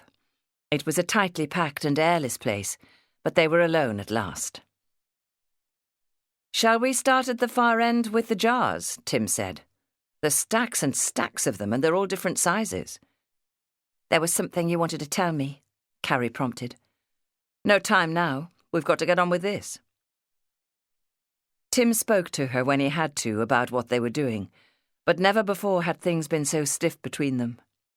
Carrie was filled with foreboding. A hooter sounded through the factory, signalling the lunch hour. "Let's get out of here," he said. "It's no place to eat." They went downstairs to the table the team had been allotted in the main office. Many of the factory staff were getting to their feet and going out. Douglas Davis said, "Robbie and I are on our way out to find a cafe." Carrie took out her sandwiches and watched Tim do the same. She pulled her chair closer to his and spoke in a whisper, as there were other staff eating sandwiches at their desks not far away. "You said you had something to tell me? That we must talk?" He was staring at his sandwich. "Yes." He paused. "It's difficult." He sighed heavily. "I'm sorry I upset you. I'm sorry about your father." "No need to feel sorry for him. He's delighted his difficulties are over and he's going home." He was also grateful for the help she'd given him, which was more than could be said of Tim. "I need to tell you about my father." "Yours? You don't speak of him much." "No, he died when I was 4, so I don't really remember him, but he caused a split in the family and terrible trouble for my mother." "This is sort of family history." His eyes had been avoiding her, but he looked up now. "Yes." Carrie chewed on her roast beef sandwich and wondered why this was important to him now. "Go on," she said. "My father was a gambler. Not just a man who had an occasional flutter, but a habitual and obsessive gambler who was certain his next bet would be a big winner. He was addicted to it in the way some people are to drink, but he could hide it. My mother said she didn't realize the extent of his problem. though he'd told her he gambled. She understood that to mean he had a bet on races like the Grand National or the Derby. She thought he was saving money, but he gambled away every penny he earned. Dad was a chartered accountant, and to start with, Mum's family approved of him. Once they were married, they offered him a job in the business, and within a year or two he was made a director. Carrie was appalled. She could guess now where this was leading and why he was telling her. When money was found to be missing from some of the business accounts, it all came to light. Dad had been fleecing the business to back what he thought were sure winners. Needless to say, they mostly lost, and what little he did win was immediately put on another horse. Tim sighed gustily again. Mum told me there was a humdinger of a family row about it. Were the police called in? Carrie could see why the trouble with her father had had such an effect on him. No, everything was kept quiet, completely under wraps. Uncle Jeremy put the money back into the accounts, but after that he wanted no more to do with us. Since then, he's been pathologically scared that a stain on the company name would hurt the business. Oh, Tim, I am sorry. She was full of sympathy for him now. What happened to your father? He couldn't forgive himself for what he'd done to Mum and me. He committed suicide the following year. Oh, my goodness, Tim, that's dreadful. Your mother must have had a terrible life. Well, you too, of course. We've had our problems, he sighed again. We had nothing but the roof over our heads. That came to Dad from his family.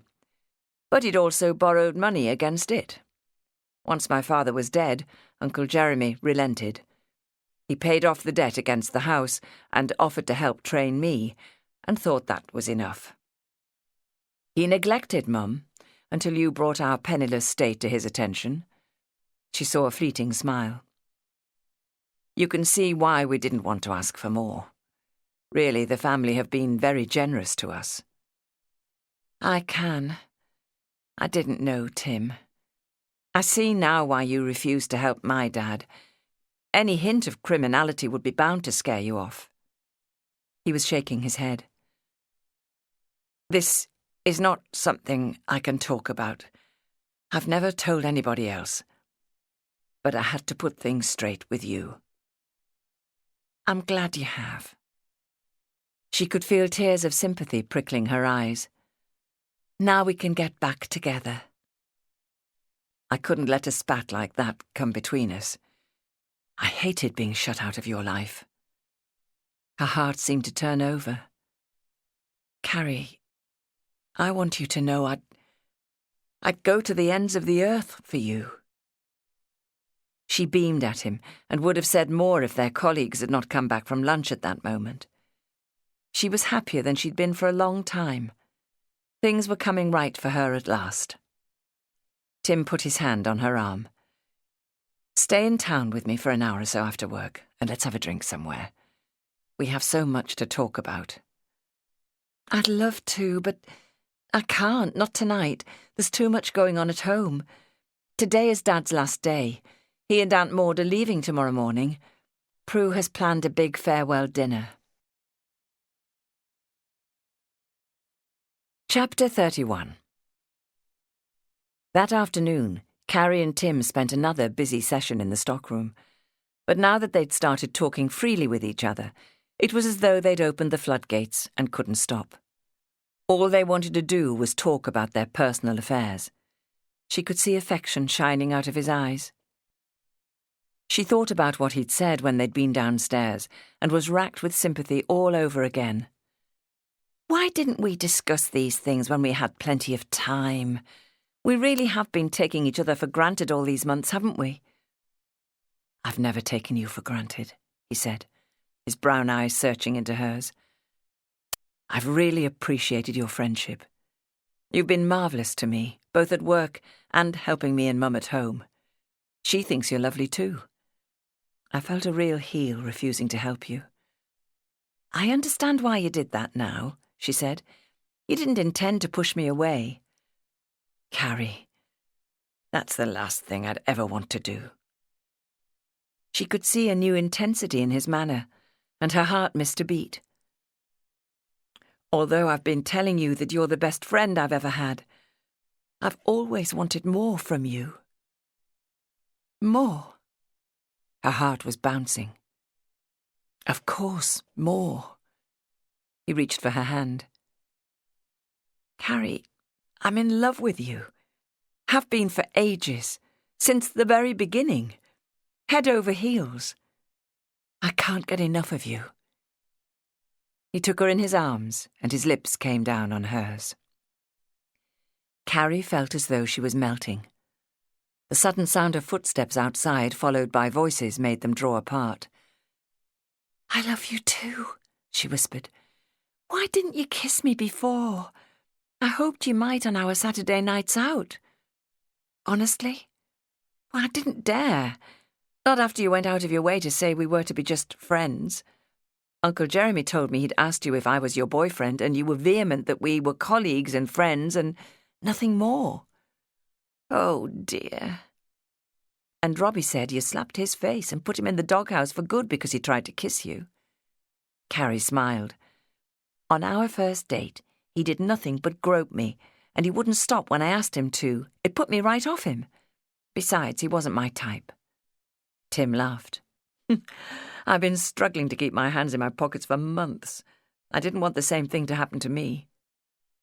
But you're not Robbie. You're completely different.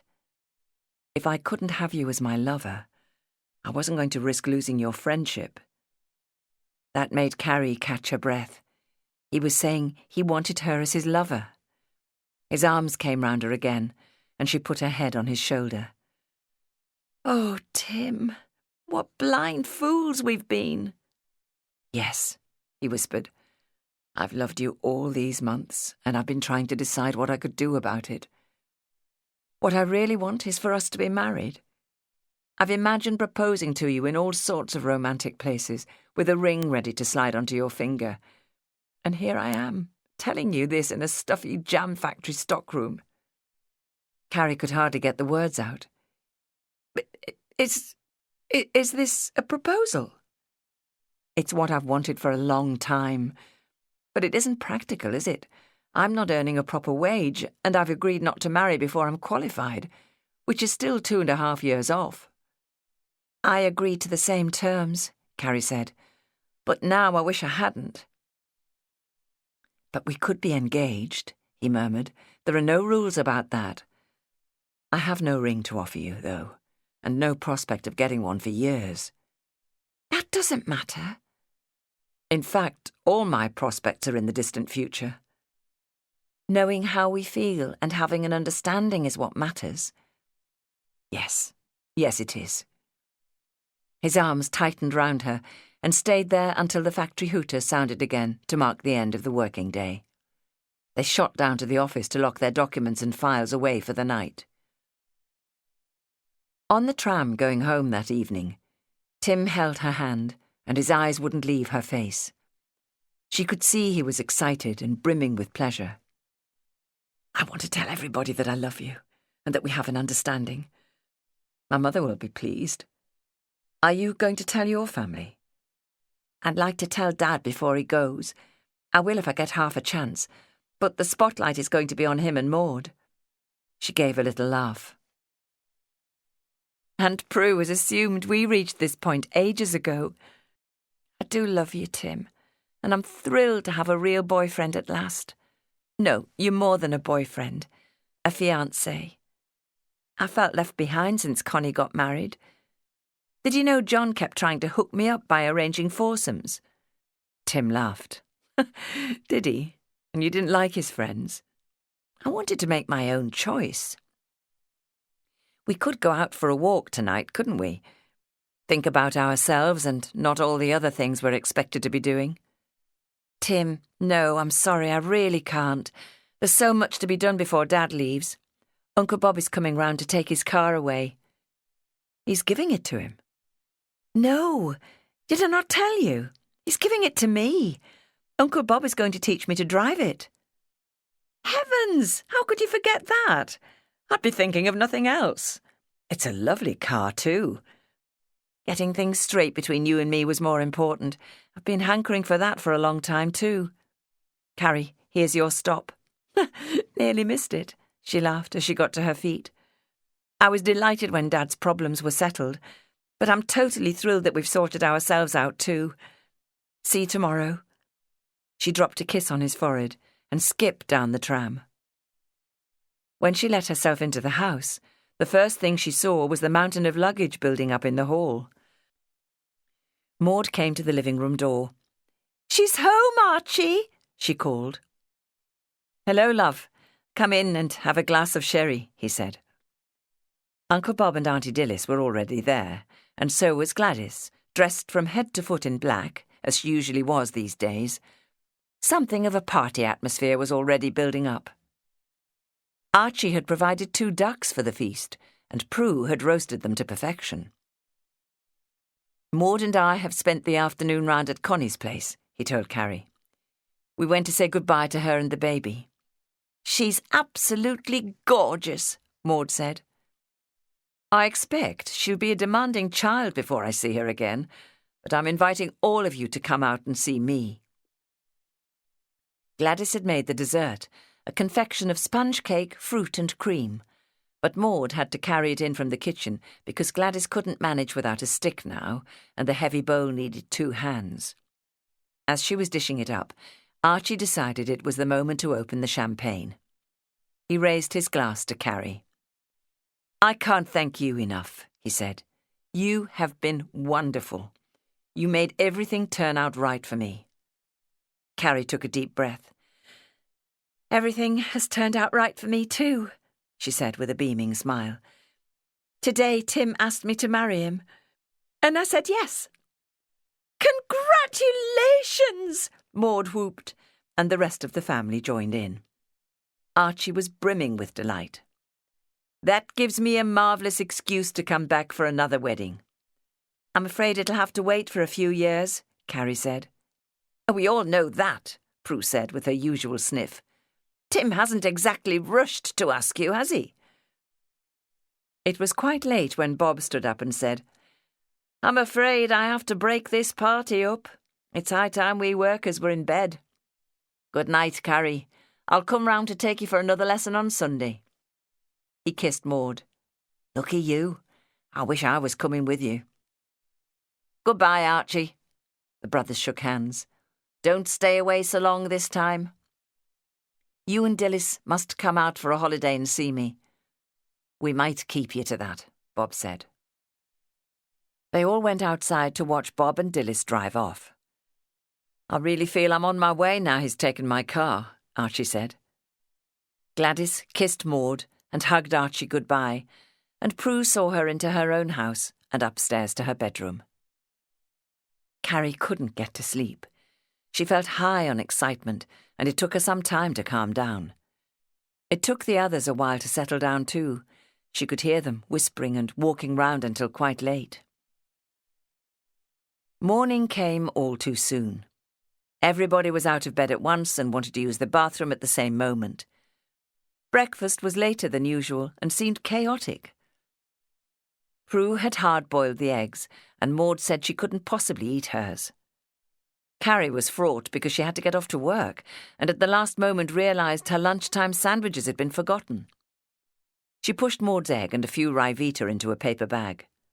Prue, all apologies, found her some triangles of cheese, and her father scooped up a handful of the chocolates they hadn't eaten last night and dropped them into her pocket. She was nearly in tears as she hugged Maud goodbye, and they overflowed as she gave her dad a final hug. He said, "I'm so glad you're happy too." She ran to catch her usual tram, and when it came, she could see that Tim had saved a seat for her. "Oh, bit of a rush this morning," she said. He stood up to let her sit near the window, and she collapsed on the seat and closed her eyes for a moment to calm down and get her breath back. As soon as she was settled, Tim took a box from his pocket and flicked up the lid. "Oh!" she gasped as she saw the 3-stone diamond ring. "An engagement ring after all?" Yes. This was my grandmother's, my mother's mother. I hope you like it. Oh, it's absolutely gorgeous, Carrie breathed. I love it. You don't mind that it's this or nothing? That it isn't new? Of course not. The fact that it's come down through your family makes it extra special. He took it out of the box and slid it onto her finger. Oh, I'm thrilled. Thank you. And thank you, Mother, too. He kissed her. She wanted you to have it. She told me she'd hidden it so that my father couldn't sell it. Carrie admired it on her hand, turning it slowly to see it flash with fire. It's going to shock Robbie Wilson that I've succeeded where he failed. Tim dropped a butterfly kiss against her cheek. He needs taking down a peg or two, Carrie smiled. But I doubt he ever thought of marrying me. Tim, on second thoughts, do you think we should just go in and tell everybody in the office? Oh dear, no. It might be more diplomatic if I told Uncle Jeremy first. Well, Len at least. It wouldn't help if he heard it first from Robbie Wilson.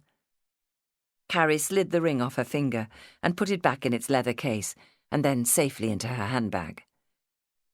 They have funny ideas about marriage, and this clearly shows our intention. How is it better be a secret engagement for the time being? Her smile grew broader. Still, it's lovely to have this magnificent ring straight away, even if it isn't politic to wear it. Chapter 32. Having Tim's ring and knowing he loved her changed Carrie's mood, even though they couldn't make it public knowledge just yet. She felt up on cloud 9, and being so happy filled her with energy. Tim's family invited her and Prue to a celebratory meal in a new restaurant, and Prue said, "They seem pleasant enough people, and I really like Tim's mother." Carrie missed her father and found it much quieter at home without Maud. Bob continued to give her driving lessons, and soon she began to feel that she was getting the hang of it. He made her drive through the busy city streets after that, and finally he arranged for her to sit the test. Maud had promised Carrie she would write to her, and in her first letter she told her that both she and Archie had enjoyed the voyage out. She was loving South Africa, but Archie had been upset to find that his Fred, Rod Reinhardt, had sold his house and his business and left without leaving any forwarding address. None of his many friends seemed to know where he'd gone. Soon her letters were filled with glowing accounts of the social life in Johannesburg and of how much she was enjoying the sun. She said that both she and Archie were bursting with good health in the better climate. "I'm sure she's finding it very exciting," Prue said disdainfully. "That's her sort of thing." Now that there were just the two of them, Prue continued to keep house as she always had, while Carrie studied hard. Within months, Archie was writing to say that Maud had an admirer. "I introduced her to Tom Bennett, my boss at Gordon and Mayle, who's about to retire. He's a few years younger than Maud and has been a widower for 5 years. From the moment they met, they got on like a house on fire. Maud is very happy. She's looking younger than she used to and says she's having a marvellous time." "I suppose age hardly matters at her time of life," Prue commented, "though I wouldn't want to marry a man who was younger than me. I've had to bring up and discipline too many younger brothers. I know how tiresome men can be." Carrie arrived home one evening to find Prue quite agitated. "I've had 2 letters today," she sniffed. "This one's from Maud telling us she's getting married. I hope she knows what she's doing. She's nearly 61, for goodness sake, and should have more sense. Ridiculous to think of it at her age. She hardly knows this man." "Dad knows him," Carrie pointed out. "He likes him, thinks highly of him. Read what she says." Prue held up the letter and pointed out the paragraph. "I'm too old for a fancy church wedding with white gown and orange blossom. It's going to be a quiet affair, very informal, just to make it legal for us to set up home together. Tom is talking about moving down to the coast once he retires. I'm afraid you won't approve, but that's the way we want it." "You must be pleased," Carrie said, sitting down on the sofa to change into her slippers. "It'll be a new way of life for her, a completely fresh start." Prue sniffed again. "And there's this one from your father, inviting me to go out for the wedding." She flung both letters onto Carrie's lap. "You'd better read them." "You will go, won't you?" "It hardly sounds worth the trouble if it's not to be a church wedding. They won't really be married." "Nonsense, Prue, of course they will." Carrie read the letter from her father. "Come out for the wedding and have a decent holiday. You deserve it. I'll pay your fare and put you up. I've persuaded Bob and Dilys to come, so you'll have company on the journey out. Bob will take care of things." "You must go," Carrie insisted. "You can't miss a chance like this." "But you're not going, are you? He says he'll do the same for you if you want to." "He knows I can't go now, but I will as soon as I'm qualified. It would take a month to get to Cape Town and back, and then there's the long rail journey up to Johannesburg. If I'm going that far, I want to stay for a while and enjoy it." There was regret in Prue's voice. "Maud will never come home again. You realise that?" "All the more reason for you to go out for her wedding," Carrie retorted. Eventually Prue agreed to take up Archie's offer, though she said in doom-laden tones, "It's against my better judgment." Gladys said, "Of course you must go, though I'm going to miss you terribly. I expect you will too, Carrie." "I will. I'm so used to having Prue and Maud in the house, I'll feel lonely on my own." "I have a key to this place. I'll pop in and light a fire half an hour before you come home from work, get it going for you and give the place time to warm up." "That's very kind of you, Gladys." The first night Prue was away, Gladys had a cottage pie ready to dish up when Carrie got home, and she ate a more than generous helping. Gladys went on to make a hot meal for her every evening. "This is kindness beyond the call of duty," Carrie told her. "I'm more than grateful." "I know Prue did this for you, and you must be tired after working all day." "But I'm taking up all your time, and now I'm taking up even more sitting here talking to you." "I'm glad of your company," Gladys said. "And it gives me something to do. The place is very quiet without Prue." Prue wrote giving all the details of Maud's wedding, though her disapproval was obvious. She stayed in Johannesburg for 3 months, and later letters said she couldn't settle, it was too hot, and she didn't like swimming pools.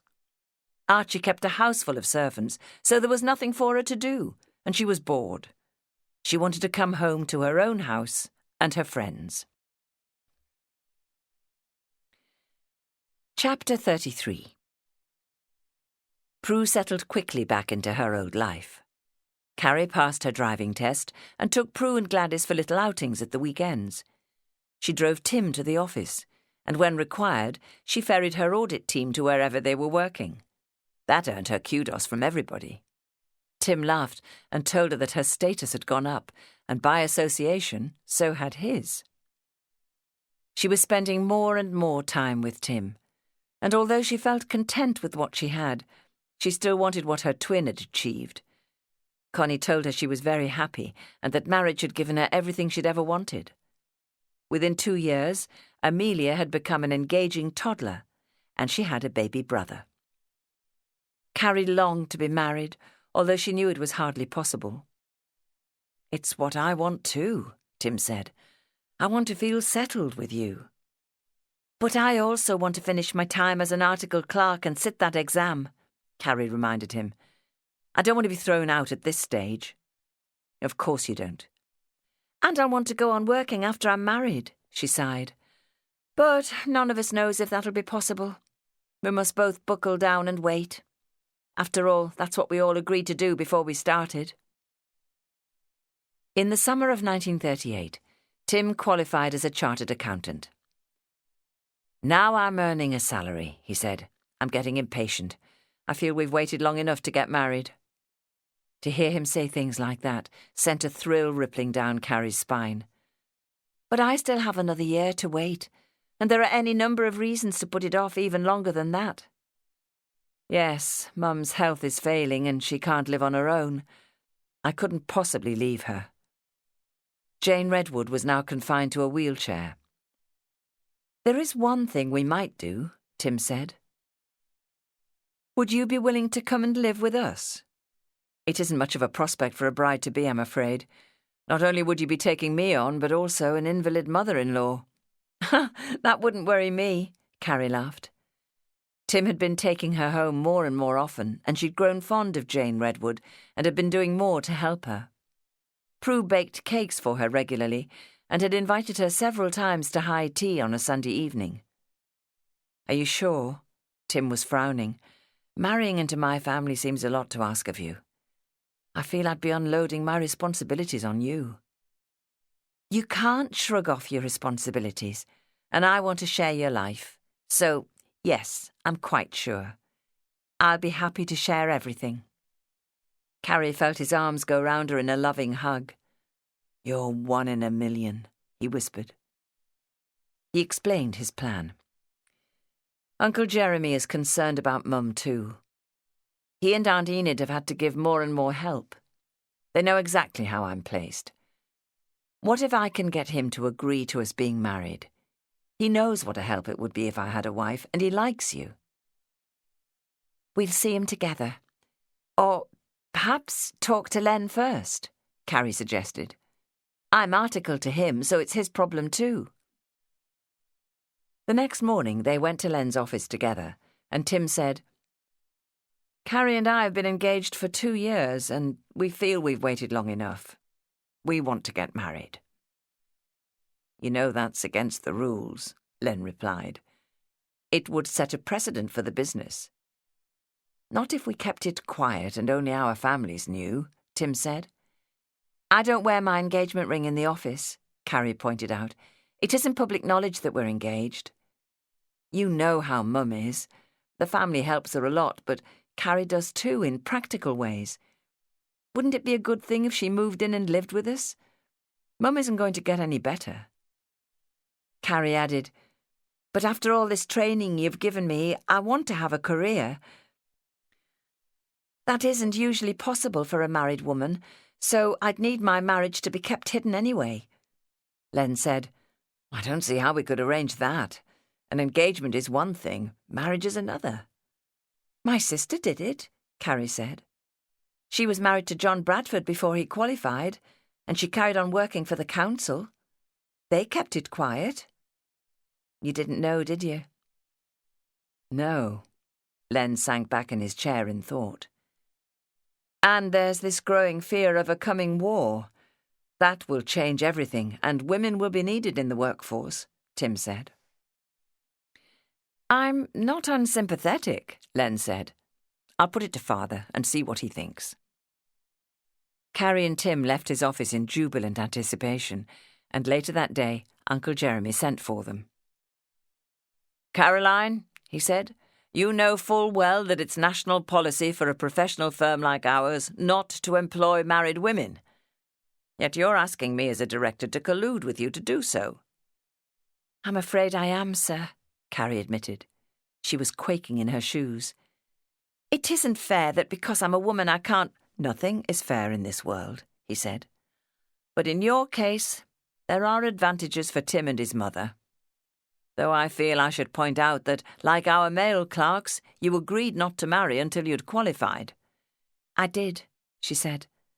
But nobody wanted to marry me then. He smiled. You fitted in well and been an asset to the business. An asset to the family, too. And a huge support to me and Mum, Tim added. What does your mother think about this, Timothy? Have you discussed it with her? No, I wanted to have your opinion first, though she has said she'd like to see me settled before— Well, you know. Yes, poor Jane. I'm afraid she's suffered more than most, and I have to consider her best interests in this. Well, Caroline, I'd be sorry to lose your services here. so I agree to you and Tim being married, but only on condition that nobody except family members know about it. Not even the Athertons. You must be very careful about that." "We will, Uncle," Tim said. "We'll be very careful. Thank you." "Then I give you my blessing and my best wishes for your future." Carrie's head was in a joyous whirl, and she could see Tim felt the same. But they carried on in the office as though nothing momentous had happened. That evening, Tim got off the tram with her so they could tell Aunt Prue together. Her mouth opened in surprise. "Married now? A secret wedding?" "Just as soon as it can be arranged," Tim said. "I want it to be like Connie's wedding," Carrie said. "We'll have it in your church, and afterwards hold the reception here. We'll only invite our 2 families." "Yes, but, Tim, won't your family want to invite their friends? Have something grander? A big wedding breakfast in a large hotel?" "No, what they really want is for us to keep it quiet, so that their friends and the staff in the business don't know. We'll arrange to be married on a weekday. There'll be no printed invitations, and a reception here would be ideal." "I shall enjoy arranging it all," Prue smiled. "Though I hope there'll be no burst water tank this time." Carrie wrote to her father immediately to tell him of her plans, and he replied saying, "I came home to give Connie away, and I'm going to do the same for you. Maud and her husband will be coming too." When she told her twin sister, Connie hugged her in delight. "When is it to be? I'm almost as excited as if I were getting married again." "At 11 o'clock on the Tuesday morning after the August bank holiday. Tim and I are going to take the rest of that week off. Uncle Jeremy is paying for 5 nights in a hotel in Southport as a wedding present. I want to be your matron of honour. Connie, it's not going to be a dress-up wedding. I've seen a pretty dress in bunnies that I like, but I can't make up my mind about the colour. They have it in green or lavender." "No," Connie wailed. "You must be a proper bride and have a white gown. It'll be the only chance you'll get." "Why don't you borrow mine? It's only been worn the once." She suppressed a giggle. "I haven't looked at it for years, but I packed it away carefully." "I'll start by baking the cake," Prue said, "and I'll ask Gladys if she'll ice it. Now, help me draw up the menu for the wedding breakfast." Carrie knew exactly what she'd want to make. Prue laid out similar grand buffets for all her family parties, but this time she was unaccountably nervous. "I hardly know Tim's family," she said, "apart from his mother. We've only ever met the once at that restaurant." "They're very easy to get on with," Carrie said, "and his mother is thrilled. She's very frail now, and the doctor doesn't give her much longer. I'll be able to help if I go to live with them. All his family are in favour of us getting married." "I'm not surprised, but it hardly seems the best start for your life together," Prue said. "I hope he's worth it." "He is, Prue, and I want you to know that we look after you if the need arises." "Oh, it won't," she said. "I'll always be able to look after myself." But Carrie could see that she was moved. One Sunday morning, Tim came round to help her distemper the yard walls, and at lunchtime the next day they went to the market and bought some plants that were already in bloom to put in the tubs. They were very busy over the following days, making cakes and trifles, made even busier when their visitors arrived from Johannesburg. Carrie had moved out of her bedroom so that Maud and her husband could use the twin beds. She would have gone to the camp bed in the box room, but Prue, stern as ever, put her foot down. "You're the bride. Everything must revolve round you. It won't hurt your dad to spend his first few nights on the camp bed. He can move to Maud's old room once you're gone." Carrie drove Prue down to Lime Street Station to meet them. She could see her father waving at a window as the train came into the station. He had the door open in moments, leaving Maud to find a porter for their luggage. It was 2 years since Carrie had seen him, and he looked tanned and healthy and carefree. She felt his arms scoop her into a bear hug. Maud seemed younger than she had, and her clothes were really smart. I knew your turn would come, she whispered to Carrie. You haven't had to wait as long as I did. This is Tom, my husband. He put out his hand to shake hers. Carrie liked the look of him. On the morning of the wedding, the more distant members of the family gathered at the house. Everybody was talking about the leaking water tank that had flooded the dining room on Connie's big day.